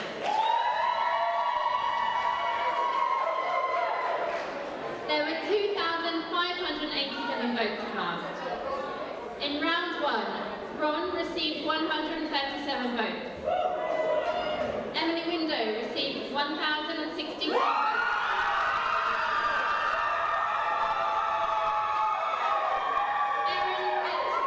Erin Fitzboylan received 635 votes.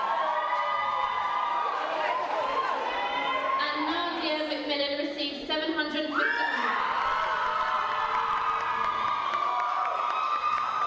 So we say goodbye to Ron and move on to the next round. In round 2, Emily Window received 1,082 votes.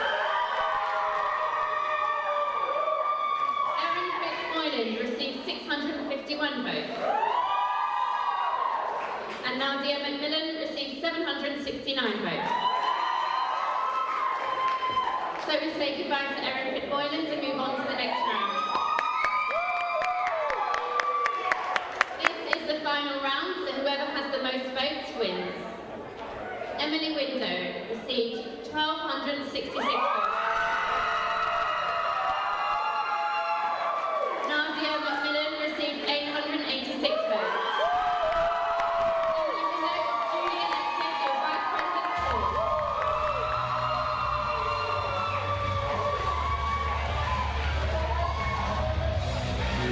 Emily, please make your way to the stage.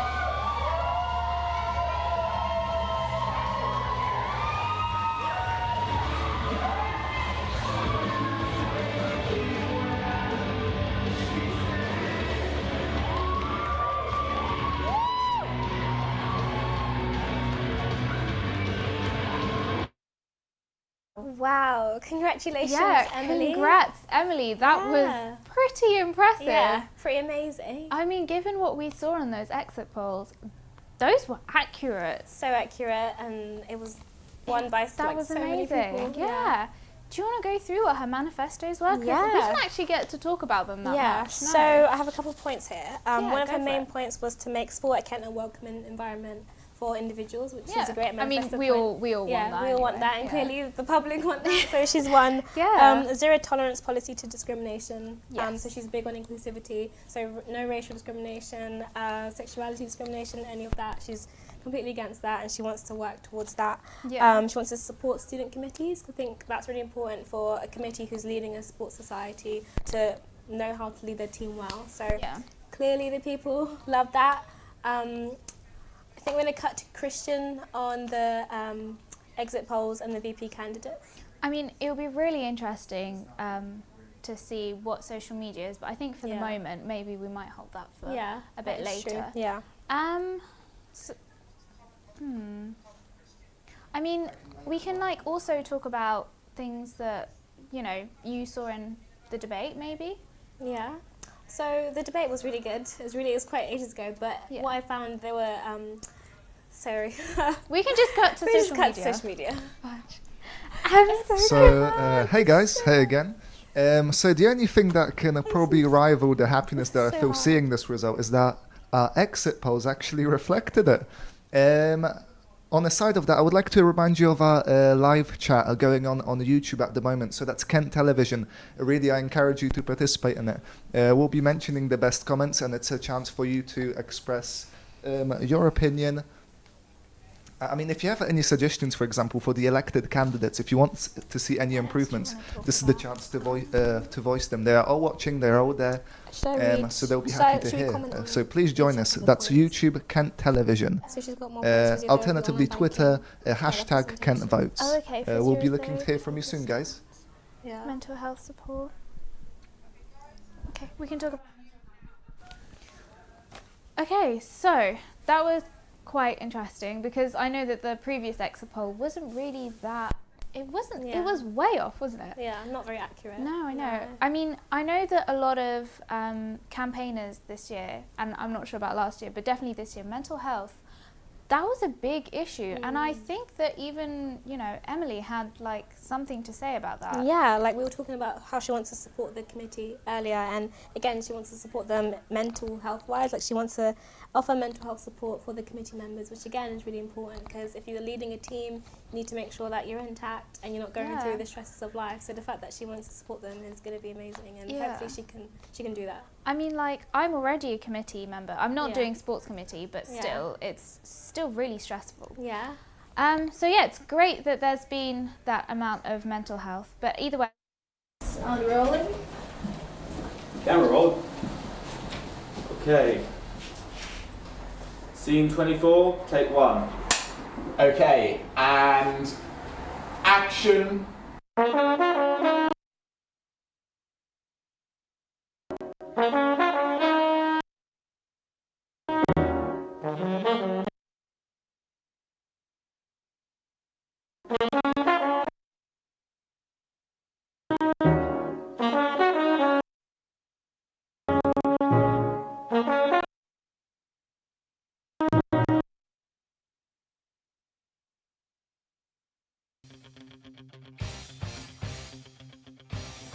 My name's Emily Window and I'm running for Sports Vice President. The main point of my manifesto is to make sure that Sports at Kent is a welcoming environment for all people and individuals.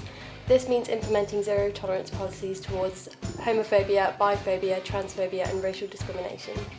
Vote for me if you want to see Sports at Kent bigger and better next year. I'm here for representation, facilities, getting your student voice heard throughout this year. So if you want to see sports as best as it can be next year, win with Window.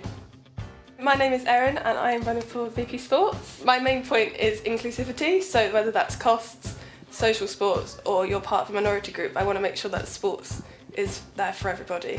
People should vote for just a change, so whether they want to see a change in sport or whether it's in Kent Union, they should vote so they can have a voice and have a chance to have a say. It's fit for sport. My name is Nadia McMillan and I'm running for Sports VP. My main point is probably to get every student at Kent University more active, whether that being a sedentary student, someone in a sports club or a professional athlete already. I just want to get everyone more active, more involved in sport. Please vote for me, Kent students. I really want to make a difference to the sports in our amazing university we have. I want everyone out there to get more involved in sport. I want to make the sports teams better and more accessible to everyone at the university, not just the sports players. So please guys, let's hashtag Move with McMillan. Right, hello, and we would also like to welcome Emily. Hello, Emily. Well Hello. done. Congratulations. Well done. Congrats, yeah. Thanks. How are you feeling? Speechless. Yeah. Just shocked. Did you expect it to go this well? Not by the landslide it did, honestly. I mean, I've gotten really close to Erin and Nadia and they were fantastic. Fantastic candidates. Opponents, yeah.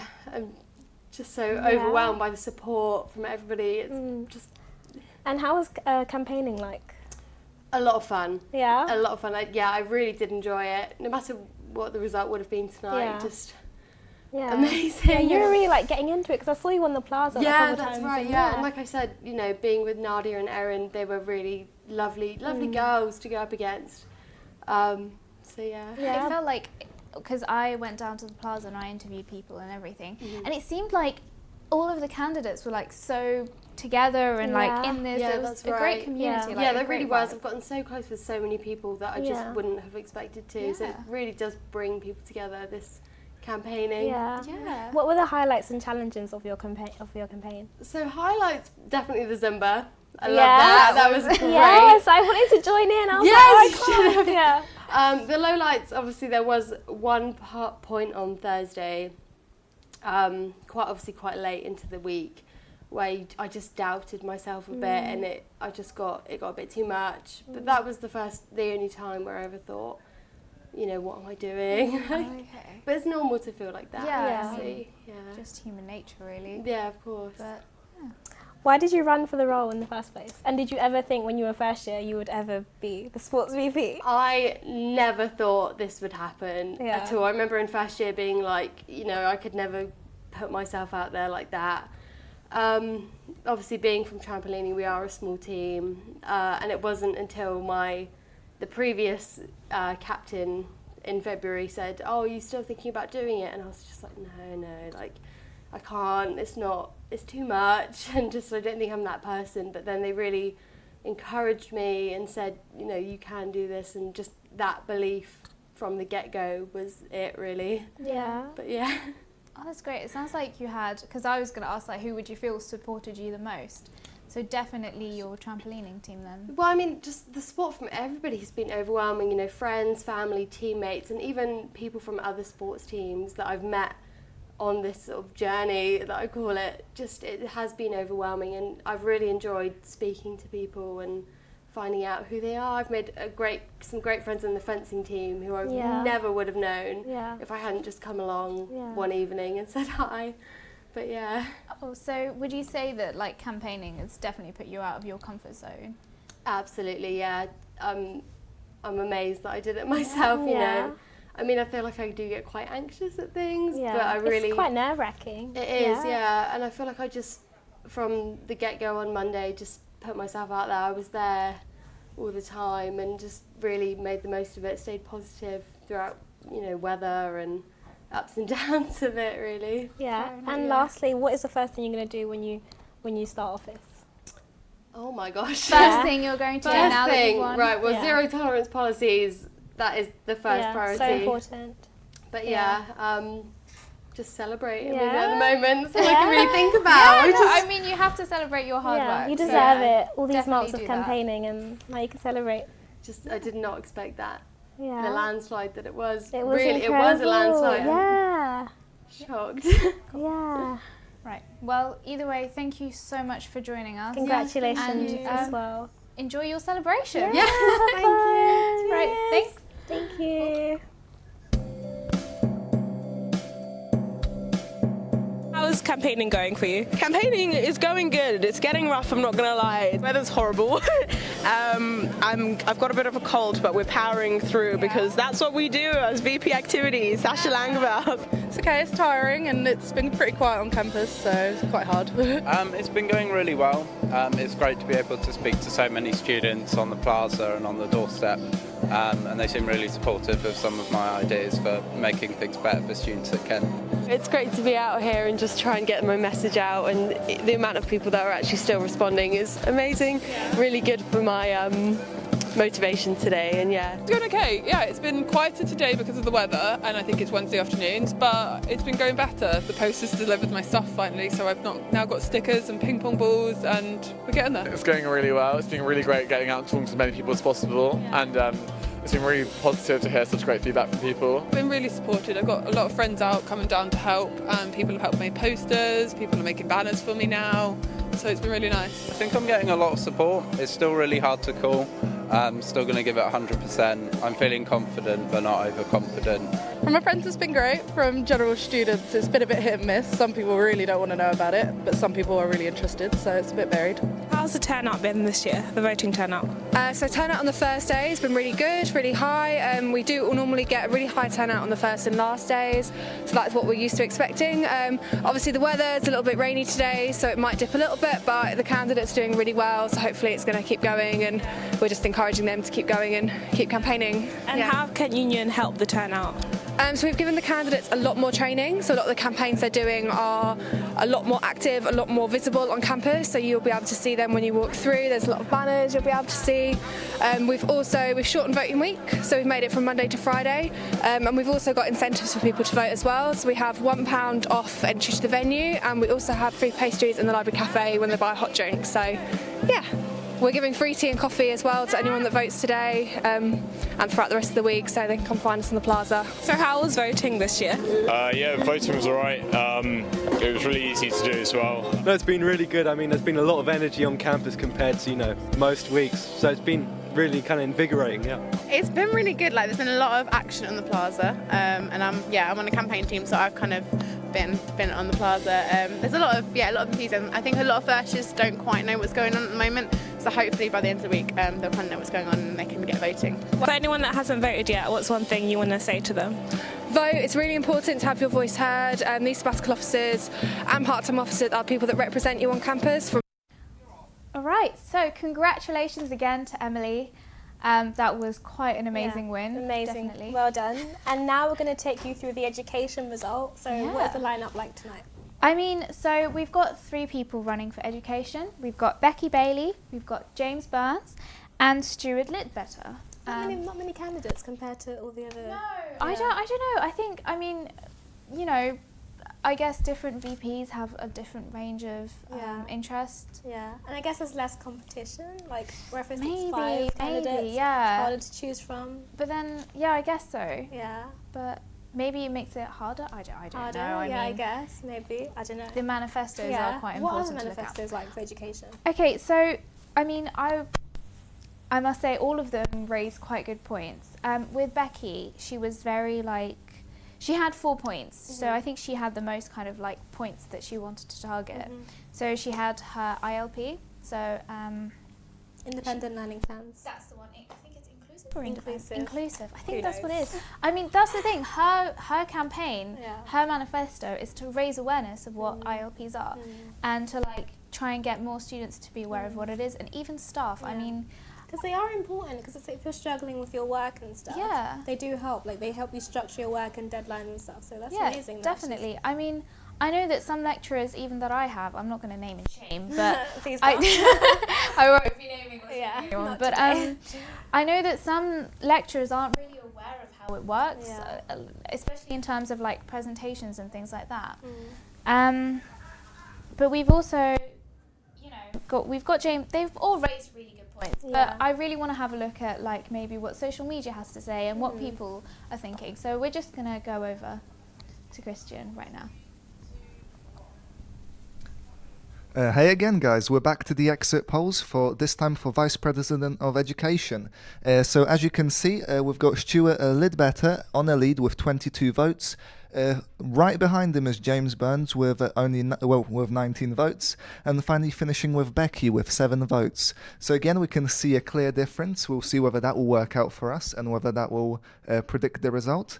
On the other hand, in terms of our Twitter feed, we had Joe Window messaging us with congratulations to Emily. So he posted, "As Emily to Ave to family at home," which is a very cryptic message. I'm sure they're celebrating at home with you, Emily. On another message from Oliver Fritz, he said, "That's my kind of sports VP, 2 glasses of wine in each hand. Congrats." So we're looking forward to more happy comments like this. We hope that you'll celebrate along with the people getting elected, and we'll hope to hear more from you soon, guys. So. All right. Well, thank you for that lovely comment. Yeah, definitely kudos to that. We'll be cutting down to Andrea and Venue, who is going.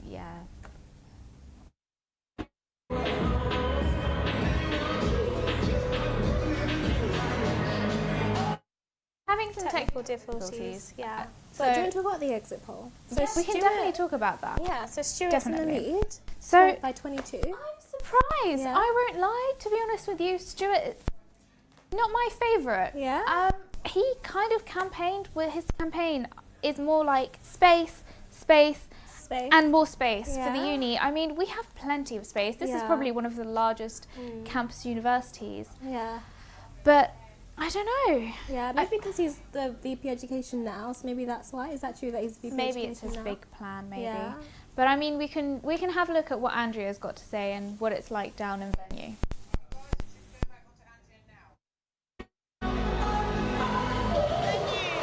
As you can see, the atmosphere here is absolutely brilliant, and many people have been introduced as winners already, and because of that, everyone is really excited right now.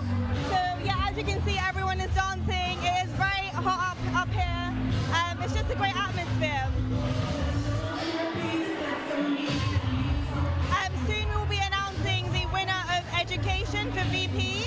That's very exciting, but so far we've already announced the winner of VP Education. apologise. We've already announced the winner for VP, Welfare and Activity. So next up is Education.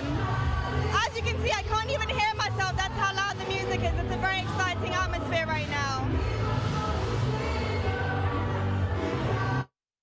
It's really fun and lively. I kind of wish I was down there right now. No, it is quite fun to be down there. Could we get access to that? Yeah, we might. Yeah, maybe after this. Maybe. Yeah, Anyways, so thanks, Andrea. Yeah. So earlier we were talking about Stuart before we cut to Andrea. Do you want to talk about James now because he's the second?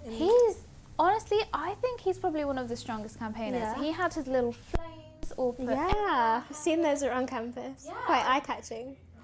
Yeah. I mean, it's bright. It's bold. Yeah. It makes you kind of look. Yeah. It's great. What's in his manifesto point? So, he kind of really wanted to go at the. I don't know if you've heard of it. He called it Wildcard Wednesdays. So, trying to free up either the whole Wednesday or Wednesday afternoons. So that students are able to, take part in extracurricular activities and sports activities, as we were. That's crazy because that's on a lot of the sports candidates' manifestos. They want to have Wednesdays off to have sports. So I mean, it's great that there's one point that two different VPs could possibly collate and do. Yeah. And I mean, it's definitely something that we don't really see a lot of. They don't really. I mean, I'm sure they do collaborate. But it's nice to have that one point in common that two people can focus on. Yeah, definitely. Do you think you'd benefit from Wednesdays off? I mean, to be honest with you, my Wednesdays are not too bad. Oh, not too bad, yeah.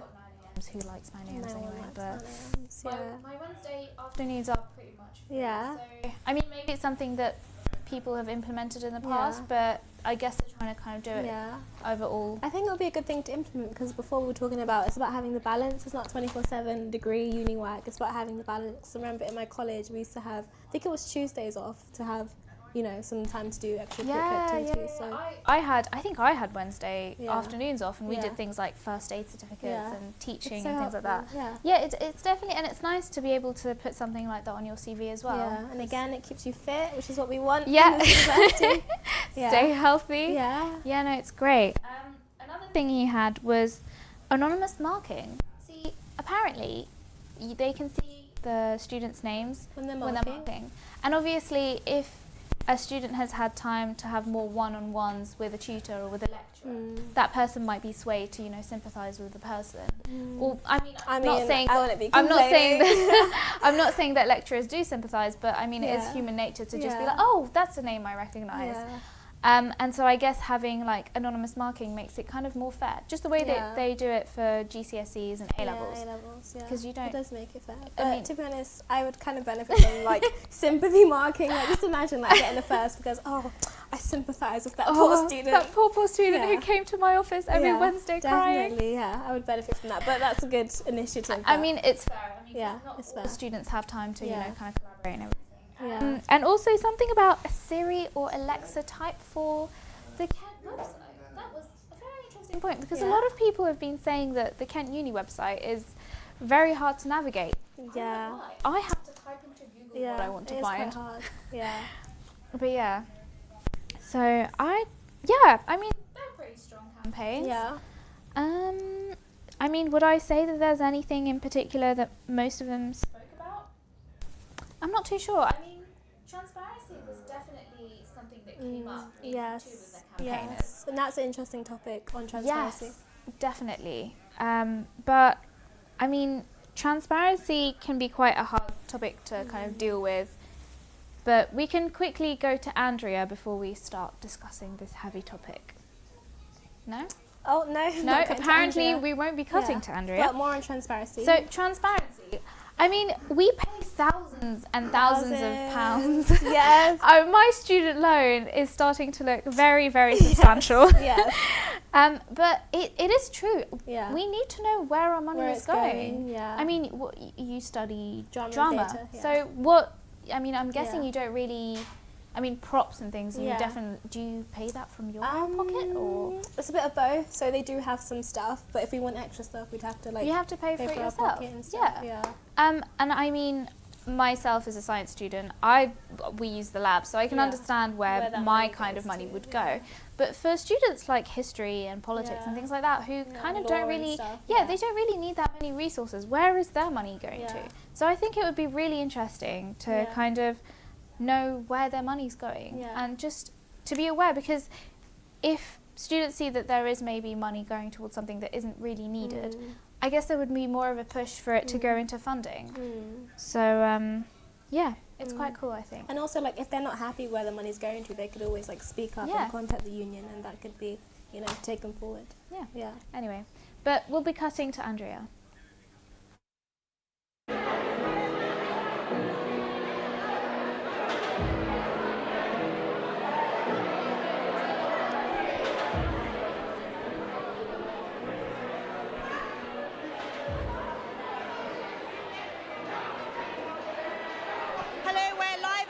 Again, the atmosphere is even better than it was before. Soon we'll be announcing the winner for VP of Education.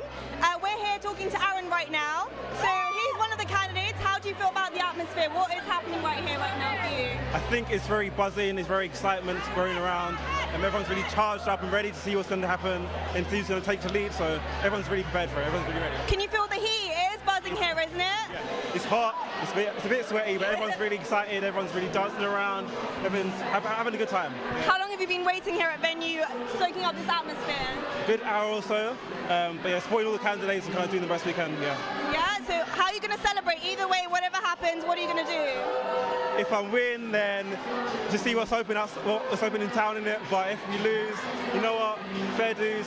We tried our best. We did our best. But still spend some time with my campaign team. Just kind of chill out and have a good time. Amazing. That's great. So all the best to him as well. Again, everyone's getting excited for education. After education, we've got some more coming up before the big announcement's going to happen about the president election. So it's really exciting right now. So yeah, as you can hear with the music, things are heating up slowly. We're getting ready.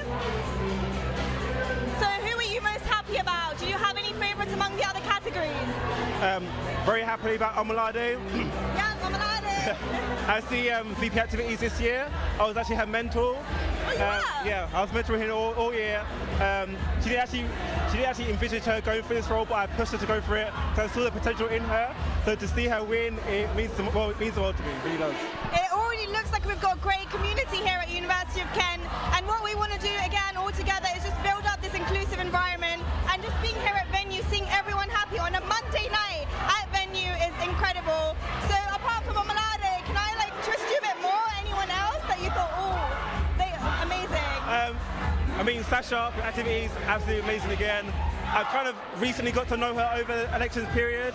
I didn't think the other candidates did great at campaigns, but again, to see her win, it means a great lot. Yeah. Amazing. So how do you think all of the VPs are going to work together? How do you feel they're all going to work together? I think we have sort of similar strategies and similar things we want to do. That's great. Thank you so much. Thank you. We're done for here. I have one question for you.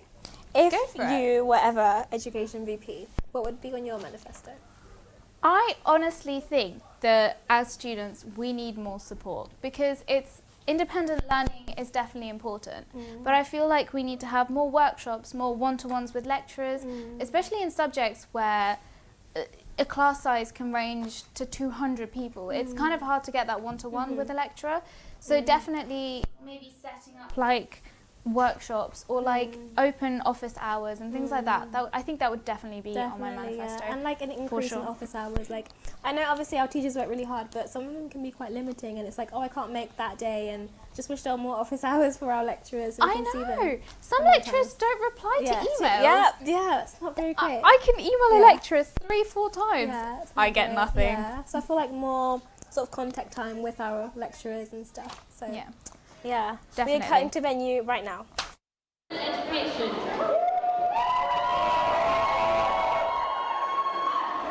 The candidates are Becky Bailey,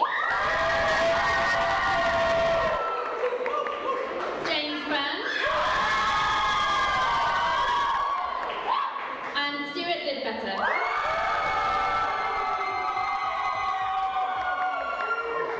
There were 2,740 votes cast. In round one, Ron received 146 votes. Becky Bailey received 520 votes.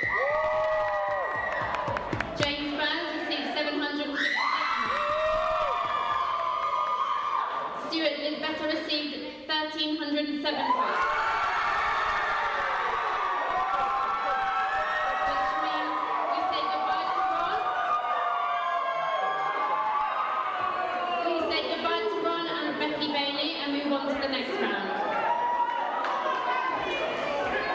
This is the final round, so whoever has the most votes wins. James Burns received 900 votes.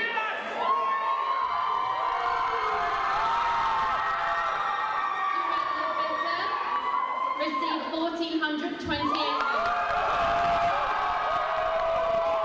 Stuart Littleton, a student elected your Vice President Education.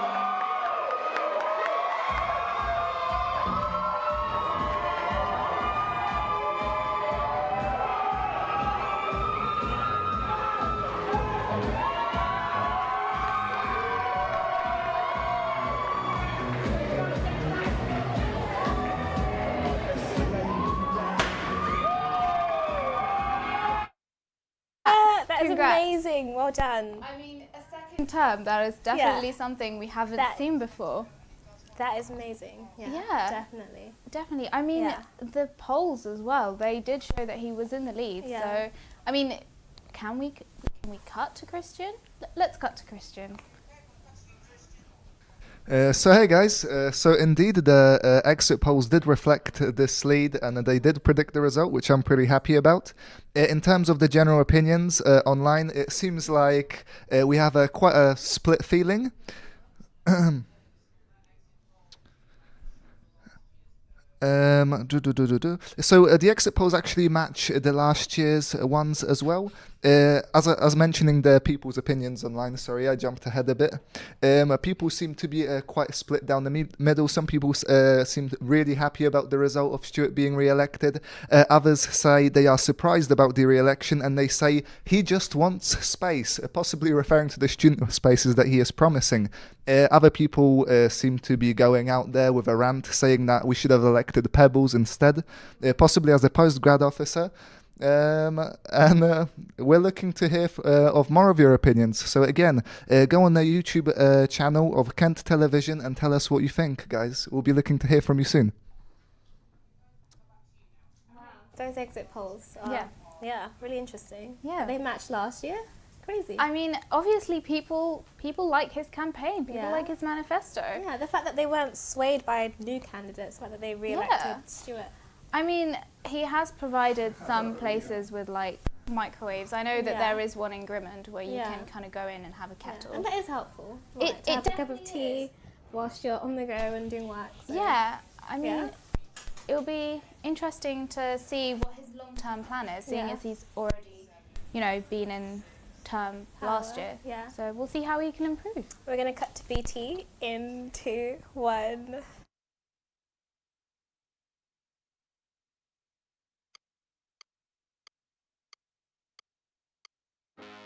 I'm Becky Bailey and I'm running for VP of Education. Whilst loads of my points are close to my heart, my main point is support. The reason I'm doing this is because I'm a school rep and I just really want to carry on campaigning. I love it here, so back Becky for VP of Education. Hi, I am James Burns. I'm a third year music tech student and I'm running for Vice President Education. Anonymous marking, I think it's really, really important that all students have an absolutely equal playing field when lecturers are marking the coursework. There's no favours and no disadvantages. It's really important to get your voice heard. There's loads of really interesting opinions and so it's really important. If you get given a vote, you should definitely use it. Feel the Burns, hashtag Feel the Burns. Stuart Littleton and I'm running to be your VP Education. The main point of my manifesto is to get common rooms in every school that have kitchen facilities such as microwaves and kettles. You should re-elect me if you're interested in getting more spaces for students on campus. Hashtag Better with Littleton. How do you find the campaigns going? Have you had a lot of support? Yeah, I think it's going well. Engagement isn't great from the students, I'm sure, as a lot of people know. Only 2,000 students have voted so far. But yeah, a lot of people are stopping and talking and they're interested to find out what's going on. Yes, I have had a lot of support, a lot of endorsements and a lot of support from friends and people I've met over the last 3 years. Yeah, it's been supportive and it's been super fun. I'm feeling optimistic, but I think it's going to be a very close race. How have you been trying to engage with all the students and increase awareness of your campaign? A lot of memes, a lot of Facebook memes. We're being on the plaza just like asking students questions. So I've done a lot of videos on Facebook. I've done leaflet dropping in different places on campus, handing out leaflets and stuff like that. I've done a lot of door knocking because I think that's probably the best way to engage unengaged students, is to go straight to them. Are you feeling confident about how it's going to go? Feeling reasonably confident. Yeah, incumbents have a bit of an advantage because we've been in power for a year, so hopefully that will help as well.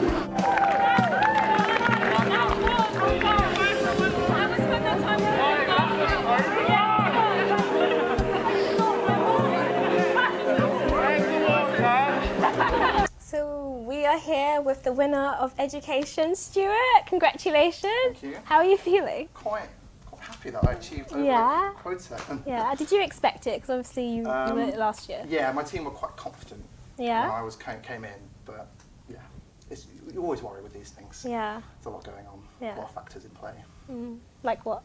I don't know, people, popularity for the candidates, I guess. Secret votes that you haven't seen, people voting online and stuff. Yeah. People haven't seen my memes. Yeah. Oh, your memes. Yeah. I think those definitely, like, everyone loves a good meme. Yeah. I just played Shooting Stars as my winning song for the Shooting Stars meme, so that's Okay. exciting. Fair enough. I really went for it this year with memes. Yeah. I mean, we're students, we all love memes. I feel like the way It's to a always student's heart is Yeah. memes. Yeah. Good. Memes and Last year I had definitely. no memes, this year I've gone all memes. Yeah. And look who you are. Both ways working. Yeah. Who you are. Yeah. That's great, yeah. So are you the first person to ever, like, get re-elected into a role? No, Jack Lay and Alex Murray were previous education sabbatical officers. They ran for 2 years. Typically, education staff stay for 2 years. Yeah, so... It takes 9 months to learn everything to do. So. I guess, yeah, because I was at the debate, actually, and you were talking about, like, your long-term plan. Mm-hmm. So what is, like, can you elaborate a bit more on your long-term plan? For the university? So, so for your role as VP. So the plan now is to more spaces. Spaces are focused because the camp keeps growing, but it doesn't ever look backwards onto the spaces it's already got. There's a lot of really bad seminar rooms in Rutherford, Elliot and Darwin that a lot of schools are just sort of stuck with. Yeah. And it's hard to build academic communities properly when you don't have a space that you can call your own. Yeah. Like if you're from business per se, you can say, oh, I identify with SIPS and Quadrant because it's my building. But students in history and politics, they have literally no space whatsoever. And I think if academic communities are just good for everyone, they increase grades, they increase well-being. So you need to have the spaces for them to work That properly. is so true, because I do drama and it's so nice to have my own like School of Arts building. Yeah. And like if we can't get them space in buildings that, soon, then we can get them spaces for now and they can get buildings later. Yeah, definitely. What inspired you to run for the role? The first time? Yeah, and again. Well, my academic society was a really big deal to me when I was at university. I was president for 2 years. I was student rep as well. I just generally like the academic community, educationally focused, and I really like people succeed. So I really enjoy working with the student reps and watching them with their projects and succeeding and doing big campaigns and doing important stuff. That makes me feel quite happy. So I thought, why not? Let's be a SAB. Yeah. Fair enough. There was another thing that you talked about that I really liked in your manifesto, and that was transparency. So how do you aim to like try and get that? So the university told me a couple of weeks ago that they are starting to concede to that point because they believe that with the recent strike action, if they were more transparent with where the money went, people might be a bit less annoyed about what's going on. Yeah. I don't know if that's true or not, but I think they should probably. Other universities have revealed where tuition fees go exactly, and it just increases trust between the student body and the university, which I think is something Kent's lacking a little bit. Yeah. It would be nice if the university was like, we spend this much on the library of your tuition fee. People would probably be fine with it. It's just knowing where it goes. Maybe there is something that isn't good and something that shouldn't be how it is, and we would know what it was if it was transparent. Yeah, so do you think if there was something that wasn't, kind of funding was a bit lacking of, do you think it would be easy to like try and get maybe that funding to go somewhere else, or do you think we'll be able to kind of protest I was taking it small steps to start with the transparency and see where we can go from there. I think if it's transparent and you can see there's an obvious problem somewhere, that students will go, oh, that's not right, and they will take action themselves with the support of the union. So there is like a long-term like if they're not doing properly with our money, then Yeah. But the goal, I guess, because it takes a long time to get these things through, the goal is to give the next sabbatical officer the tools to do that. Yeah. And the universities seem like they're coming around to it, so that's good. Aside from space and transparency, what's one thing you also want to focus on as well? Oh my God, my whole campaign was based on space. Yeah. Teaching, what am I trying to say? Lecturers being properly taught. Because our numbers are 50% of lecturers are properly taught. And the amount of students that go, oh, my lecturer's the worst, he can't teach. Yeah, but that's a terrible. lot of these people are so clever. They know everything they need to know. Yeah. They just don't know how to convey it properly, or they're not bothered. I think often they are bothered. I think they really care all the time. It's just a delivery sometimes. Yeah, it's just a delivery. They think that a lecture and a PowerPoint is the way to engage with students. But I think the students might disagree sometimes. Yeah, definitely. Especially with the tuition fees being so high now. I think people just expect good quality teaching. Yeah. Which they should. I think they should as well. I'm on board with that. Yeah. Very expensive. Yeah. Okay, so before we wrap up the whole interview, what is the first thing you are going to do as soon as you go back? What, downstairs or just? Yeah. What is the first thing you aim to do after you leave that door? Go downstairs, celebrate with my team, and then tomorrow go back to work and start the common room policies. Definitely, That's the plan. That is definitely amazing. celebrate. You definitely you deserve it. Thank you. And also, would you think you would run again next year, or is it too early? early? I'm not allowed. Oh, you're not allowed? You only have 2 terms. Oh, shame. So I've also just become king of education. King of education. Crazy. Someone else should probably do it at some point. Yeah. I think that's fair. Crazy. I think, it's time. I shouldn't hog it forever anyway. Give other people a chance. Other people deserve the experiences too. It's important that you don't monopolise. That's great. Well, thank you Cool, very no much. worries. Thank you. Thank Congratulations. you. Congratulations again, and with good everything. luck with your second term. Yeah, Thank you. definitely. Thank you. You'll see me around. We're going to cut to BT now. 10 seconds. Was geht hier vor? Ich glaube, ich sehe jemanden. Sei still. Es soll uns keiner bemerken. 20 seconds. Ich weiß, dass hier ist. I can't take this anymore, just end it! We've got biggest time. I think we'll wait till tomorrow.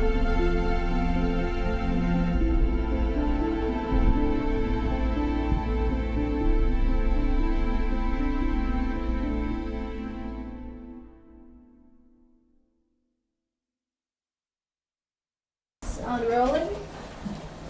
Camera roll. Okay. Scene 24, take 1. Okay, and action.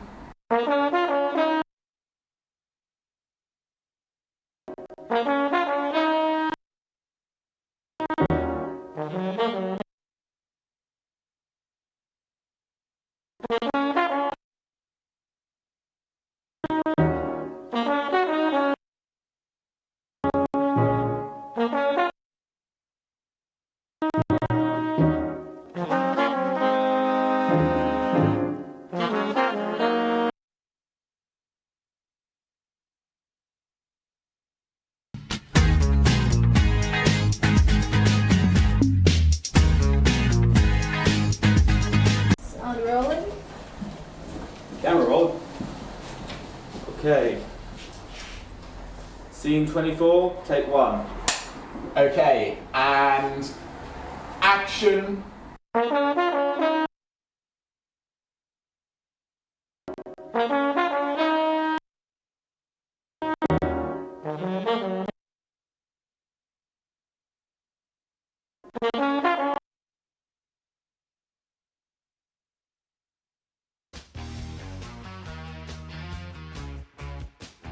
Hi, my name is Aaron Thompson.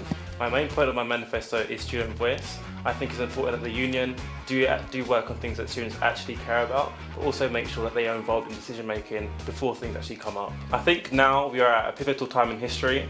The university, the union and the government are really now looking and hearing the voices of students. So we need a strong leader at the top who can represent all voices on campus and not just a few. It's really time that we now stand up, make your vote count and make sure that we are all heard, and make sure that we get the change that we deserve. So act with Aaron. My name's Rowena Bicknell and I'm running to be your next union president. My main manifesto point is to actually get things done. If we can make our union genuinely transparent and accountable, then students can create the change we've all been talking for so long.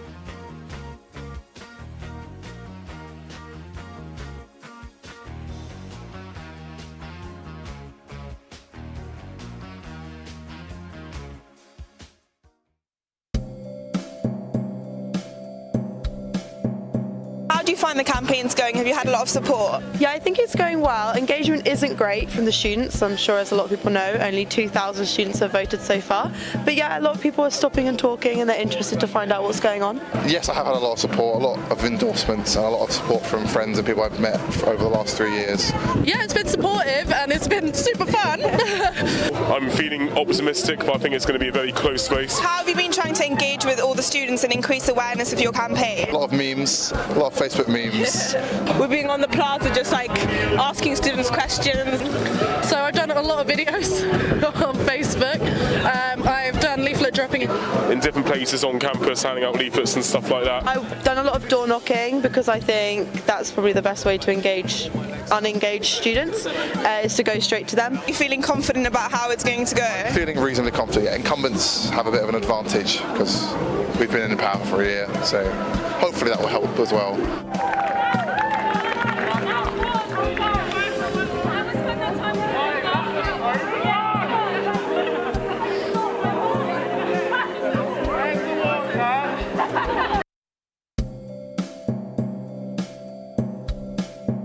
How's campaigning going for you? Campaigning is going good. It's getting rough, I'm not gonna lie. The weather's horrible. I've got a bit of a cold, but we're powering through because that's what we do as VP activities. Sasha Langveld. It's okay, it's tiring and it's been pretty quiet on campus, so it's quite hard. It's been going really well. It's great to be able to speak to so many students on the plaza and on the doorstep. And they seem really supportive of some of my ideas for making things better for students at Kent. It's great to be out here and just try and get my message out, and the amount of people that are actually still responding is amazing.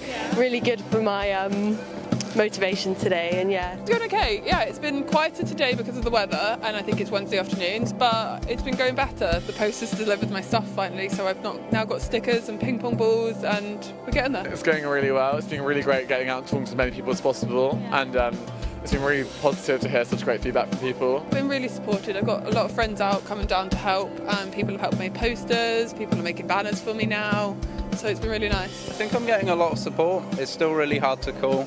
I'm still going to give it 100%. I'm feeling confident but not overconfident. From my friends it's been great. From general students it's been a bit hit and miss. Some people really don't want to know about it, but some people are really interested, so it's a bit varied. How's the turnout been this year, the voting turnout? So turnout on the first day has been really good, really high. We do normally get a really high turnout on the first and last days, so that's what we're used to expecting. Obviously the weather is a little bit rainy today, so it might dip a little bit, but the candidates are doing really well, so hopefully it's going to keep going, and we're just encouraging them to keep going and keep campaigning. And how can Union help the turnout? So we've given the candidates a lot more training, so a lot of the campaigns they're doing are a lot more active, a lot more visible on campus, so you'll be able to see them when you walk through. There's a lot of banners you'll be able to see. We've shortened voting week, so we've made it from Monday to Friday, and we've also got incentives for people to vote as well. So we have £1 off entry to the venue, and we also have free pastries in the library cafe when they buy a hot drink. So yeah. We're giving free tea and coffee as well to anyone that votes today, and throughout the rest of the week, so they can come find us in the plaza. So how was voting this year? Yeah, voting was alright. It was really easy to do as well. No, it's been really good. I mean, there's been a lot of energy on campus compared to, most weeks, so it's been really kind of invigorating, yeah. It's been really good. Like, there's been a lot of action on the plaza, and I'm on a campaign team, so I've kind of been on the plaza. There's a lot of enthusiasm. I think a lot of firsters don't quite know what's going on at the moment, so hopefully by the end of the week they'll kind of know what's going on and they can get voting. For anyone that hasn't voted yet, what's one thing you want to say to them? Vote. It's really important to have your voice heard. These sabbatical officers and part-time officers are people that represent you on campus. To KTV's Kent Union Leadership Election Results Night. I'm Bill Belkett. And I'm Tyrene Evans. We have just seen the results for the part-time officers, and we've also seen the results for the vice presidents. We saw that Emily Window got sport. Stuart got education and he was re-elected. We saw that Sasha got activities. And Omalade got welfare. Well done to all our candidates who won. All good. Yes. But here we are on the final leg of our broadcast to bring you the presidential election results. Ruth Wilkinson will pass the presidential baton to either Rowena or Aaron. These these two candidates have been battling out for over a month to win your support. We will be finding out who's won in just a few seconds. We'll get to know our thoughts on this year's candidates, but more importantly, we need to know what the exit poll for this year's result is going to be. Christian, what does the exit poll tell us? Which of the two is going to win this year? So hey again, guys. So this is definitely the main event of tonight's evening. We can see that by the sheer number of people that participated in this exit poll. So in comparison, the other polls received from 30 to 40 people expressing their opinion on them. With this one, we had 195 people voting. And as you can see, it's pretty much going head to head. So with 195 people, Aaron is 49.7% of the votes, and Rowena with 50.3%. So this pretty much tells us nothing. The result could go either way. I mean, this exit poll is definitely more representative than the previous ones we've looked at, and it's more equal than anything I've seen tonight. So I'll be pretty excited to see how this one turns out. And is it too close to call, do you think? It's definitely too close to call. I wouldn't put my money on either of these candidates. Obviously, Rowena relies a lot on the postgraduate vote, and as far as I'm concerned, Aaron has a more spread out target base. I have no clue who'll win in this election. Back over to you guys. Christian, thank you very much. Tyree, what are your thoughts on this year's candidates? Because in previous elections, there have been multiple candidates running president. We've only had two candidates this year. Aaron, the current Vice President for Activities, and Rowena, who's been here doing her undergraduate, her postgraduate, and their PhD. What are your thoughts on the two candidates this year? Yes, absolutely. So we've got two very strong candidates, but I have to say my thoughts would be that Rowena has the slight edge. I do hope she wins. She has got some great zero tolerance policies, and also she wants to really bring a sense of transparency to the university, and I think that's quite important, especially at this time when it's definitely needed. So because of that, do you think Aaron hasn't done a good enough job this year as VP Activities for him to get such a strong amount of support that people would just think, oh, he's done so good, I want him to be president next year? Absolutely. I think it would have helped him to have all this support already in place, but definitely it wouldn't have undermined his position to run for a candidate. I think they're both really good. I think they're both really strong. Aaron's very personable. Rowena seems incredibly professional. And I think just no one can tell. It's going to be very interesting. And what would you say is your thoughts on this? I would say I was there on the presidential debates. I was originally going to host be the moderator for that. Yes. Unfortunately, I couldn't do it. Yeah. And from what I could see from that debate, Rowena seemed to be attacking Aaron constantly on things he hasn't fulfilled in his year, and looking back on his manifesto from last year, he just clearly hasn't done it. Absolutely. So now we look like we're going to the presidential election results. Let's cut down to see who's going to be your next Kent Union president.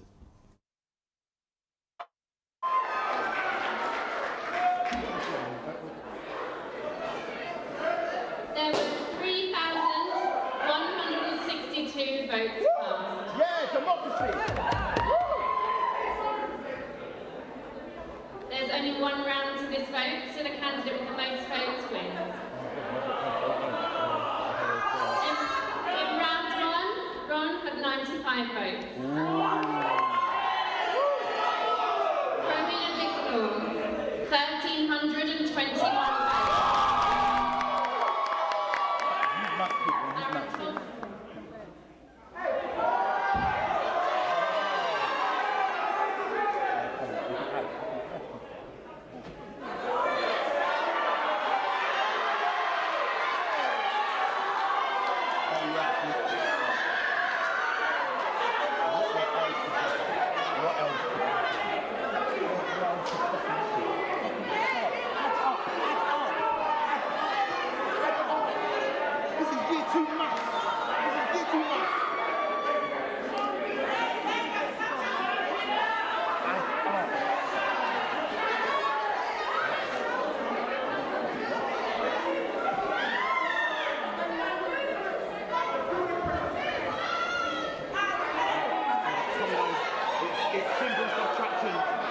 and subtracting people. You'll look a bit of suspense. So, Rowena Bicknell, 1,321 votes.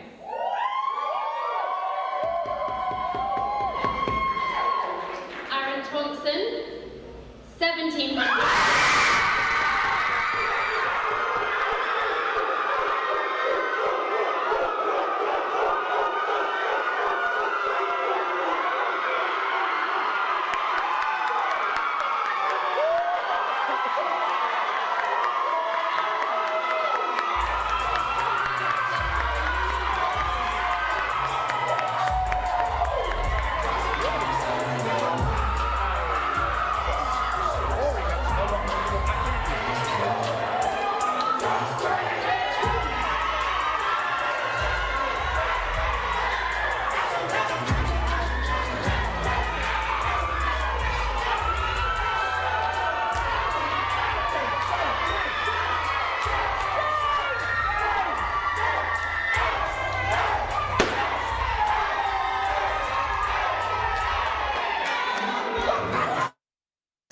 There you go. Aaron Thompson is going to be your next Kent Union president. Congratulations, Aaron, for winning. What's your reaction? My reaction is slight disbelief.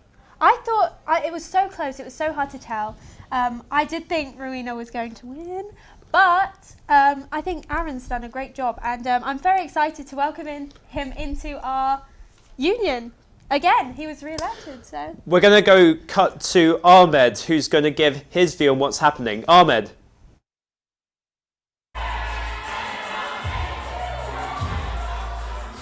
Hello guys, as you can see here, Aaron Thompson is our new student union president. The atmosphere is absolutely electric. Everyone is overwhelmed. You can see he's doing a celebration dance right now. Everyone here is having the time of their lives. It's commiserations to Rowena, but he's doing absolutely well. Here he goes, he's going past me right now. You can see the support that he's got. Right now, everyone just is not letting him go. He's coming into the studio right now to have an interview with you guys. He's going to come over and he's going to have a conversation with Bill and Tyree, and hopefully he'll answer some of their questions and say how he's feeling, because right now, I'm feeling amazing. I'm sure everyone else here is, and it is absolutely amazing. So it's really good. I'm going to grab Ogo here to come and just ask how she feels. Ogo, you saw that live. How did you feel? What do you think is going on? Incredible. That was so lit. Like, his supporters are amazing. Yeah. I enjoyed that personally. That music he had, the winning music, a bit of Drake, you know, it's got really nice. He had a bit of the Millie Rock going on. Yeah. So it's really good. Could you grab Beth for me? So, okay, so Beth, the final few words. We've got a few seconds of wrapping it up. Thank you, and that's it. Thank you, Beth. Nice, we're wrapping up. Thank you very much. Thank you very much. KTV, I love you. There we go. Thank you very much. Bye-bye. That's it. Are we done? Yeah. Ladies and gentlemen, that is the coordinator of KTV for you right there. Right. Okay, well, now anyway. we're back in studio. Bill, I'm going to ask you, what are your thoughts and reactions to this? Do you know what? I was wrong again, once more. I voted for Rowena myself. I was there at the debates. She clearly seemed like the stronger candidate. She had a very clear objective. Her manifesto clearly outlined what she wanted to do. Yeah. Obviously, Aaron has that executive experience, so potentially that's the reason why he also got this. He also had a very strong campaign team. We talked about the exit poll, and you saw lots of his campaigning team clearly vote for him. Absolutely. Now we're going to cut to a VT for you. And we'll be back in a moment.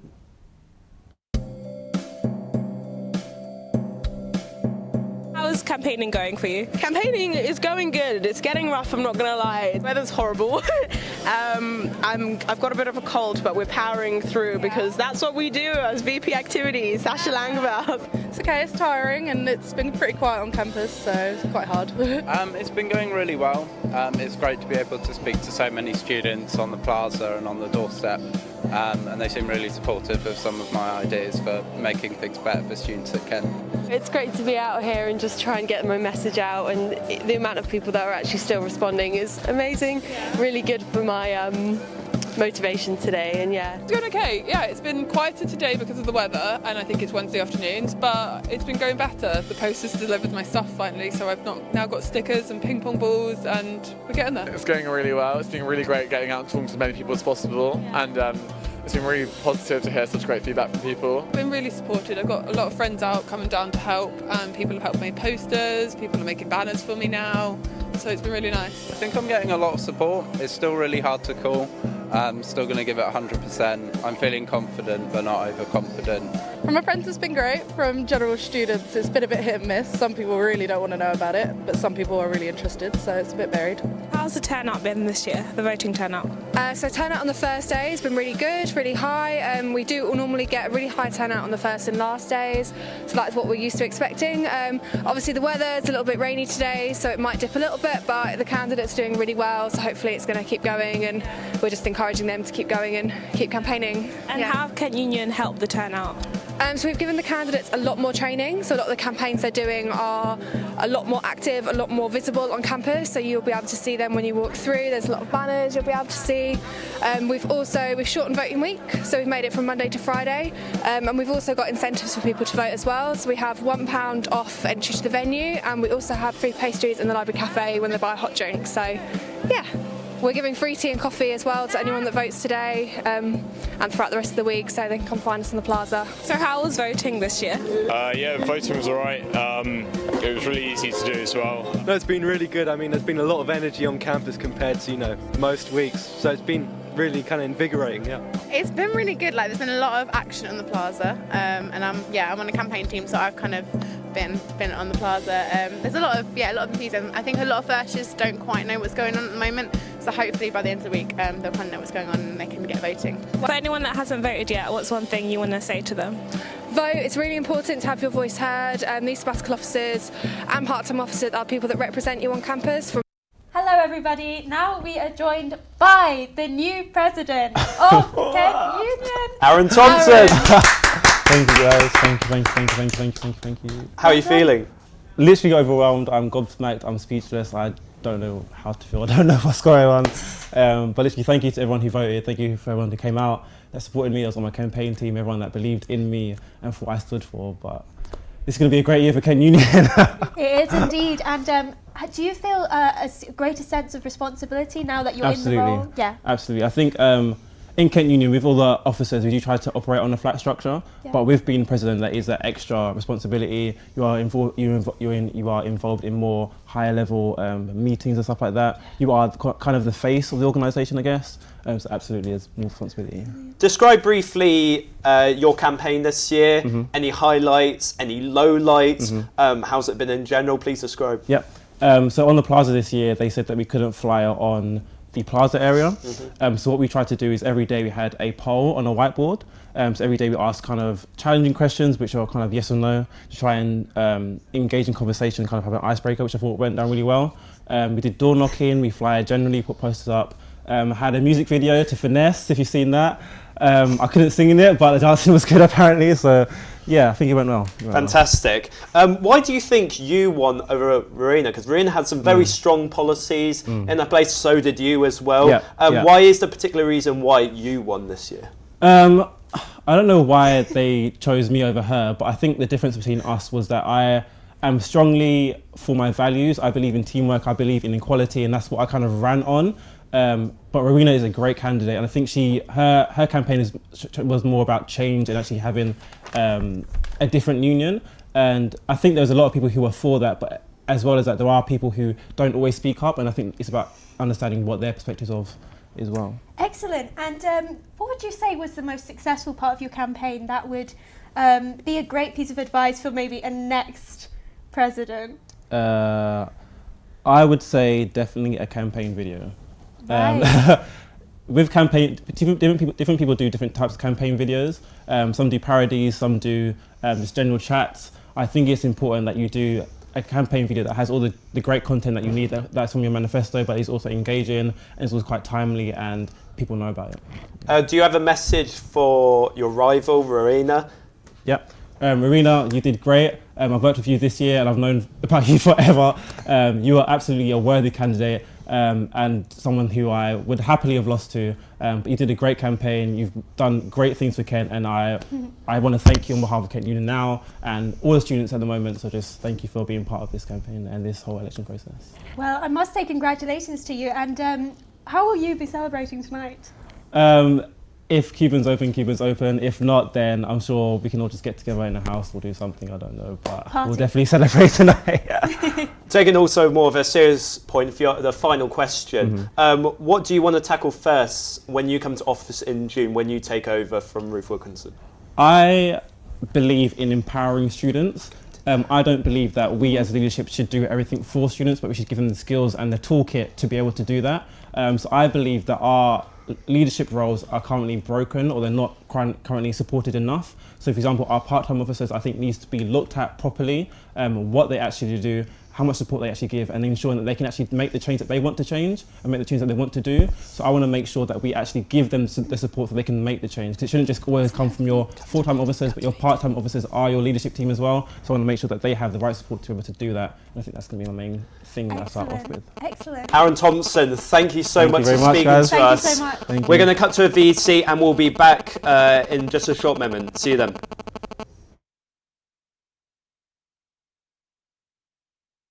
On rolling. Camera roll. Okay. Scene 24, take 1. Okay, and action.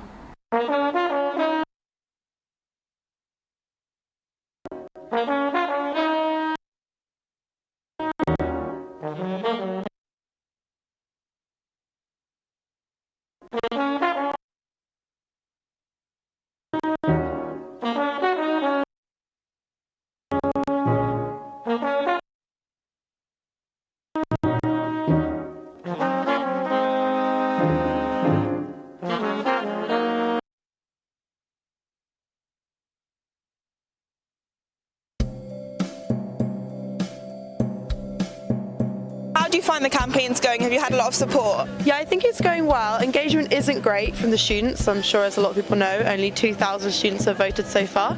But yeah, a lot of people are stopping and talking, and they're interested to find out what's going on. Yes, I have had a lot of support, a lot of endorsements, and a lot of support from friends and people I've met over the last 3 years. Yeah, it's been supportive and it's been super fun. I'm feeling optimistic, but I think it's going to be a very close race. How have you been trying to engage with all the students and increase awareness of your campaign? A lot of memes, a lot of Facebook memes. We're being on the plaza just like asking students questions. So I've done a lot of videos on Facebook. I've done leaflet dropping. In different places on campus, handing out leaflets and stuff like that. I've done a lot of door knocking because I think that's probably the best way to engage unengaged students, is to go straight to them. Are you feeling confident about how it's going to go? Feeling reasonably confident. Yeah, incumbents have a bit of an advantage because we've been in power for a year, so hopefully that will help as well.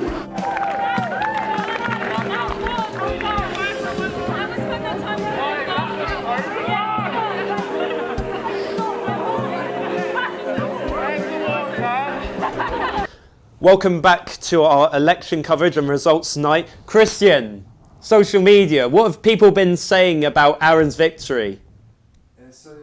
Just before we go to social media, I would like to congratulate Aaron again. Perhaps we did choose the right person. I mean, while the other VPs came in with a glass of champagne, he came in with a glass of water. So that could say something. Perhaps he tries to stay cool for the upcoming year.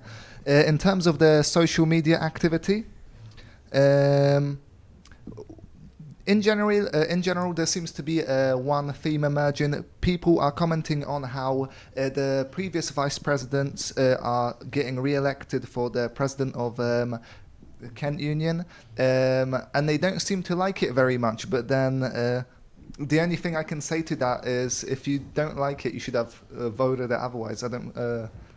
Yeah, there's nothing more to say about that. Thanks a lot, guys. Christian, thank you so much for doing this tonight. You've been an absolute star. Tyree, any final thoughts on tonight, the general atmosphere of results night, or any views that you have?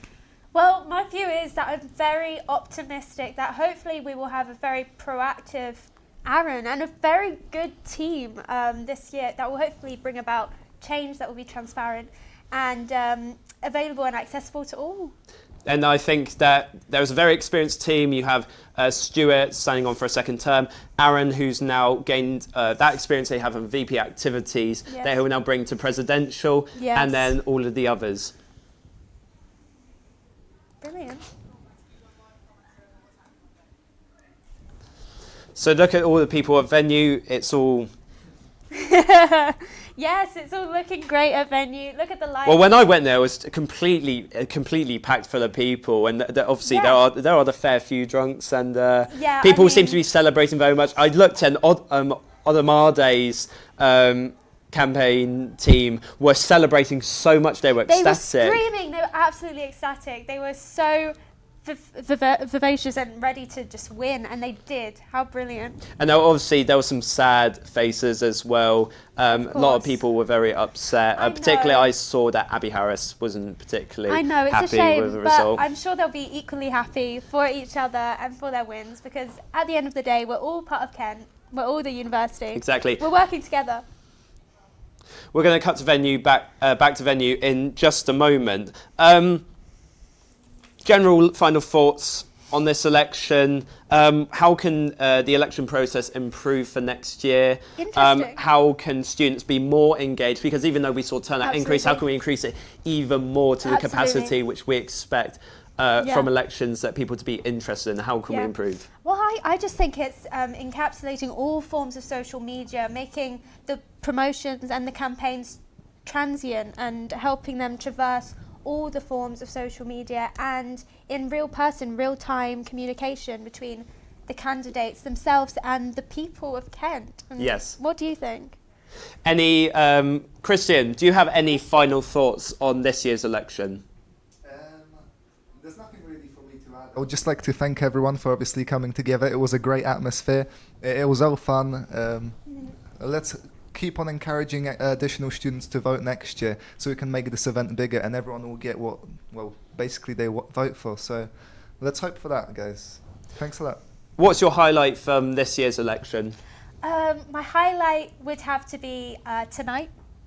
Tonight? The results, yeah. Genuinely? The results, genuinely tonight. Tonight was so exciting. The debates were also incredibly very interesting and detailed and showed us all the different sides of our candidates. What do you think? What do you think was your favourite aspect of this? I mean, whole I think that campaign? I think I've got to give a shout out to student media. I think Yes, they've done an incredible job absolutely. of covering this election, because if it wasn't for student media, students at the university would not be as engaged or Absolutely informed not. or educated about the manifestos or whatnot. I did love the debates. Debates I were was part of. I helped with that in Yes. filtering the questions to Yes. candidates. That was excellent. We had questions from students, from the Exactly. union. It was incorporating everyone, very inclusive, Yeah, definitely. which was wonderfully done. I thought it was good. So this current team that we've seen, we've got Emily, we've got Stuart, Omalade, And we have Sasha Yes. and Aaron. Do you think those five can work well as a team over the next year? I think there were definitely policies in everyone's mandates that overlapped. Like what? Like, for example, the zero tolerance policies and the desire to make streets lighter, so it's safer to walk back at night and stuff like that. Small things that will really add up to something really, really beneficial for everyone. Yeah, definitely. Yeah. Well, I think one interesting thing, we're going to actually cut down to venue to see what's happening down there.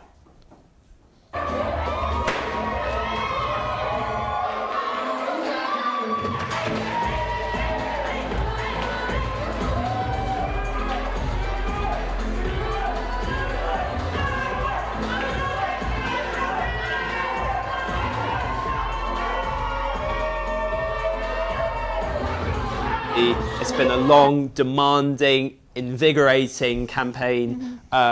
Lots of discussion, lots of debate, lots of handing out of flyers and Yes. promoting their campaign on the plaza and around campus. I think it's really good.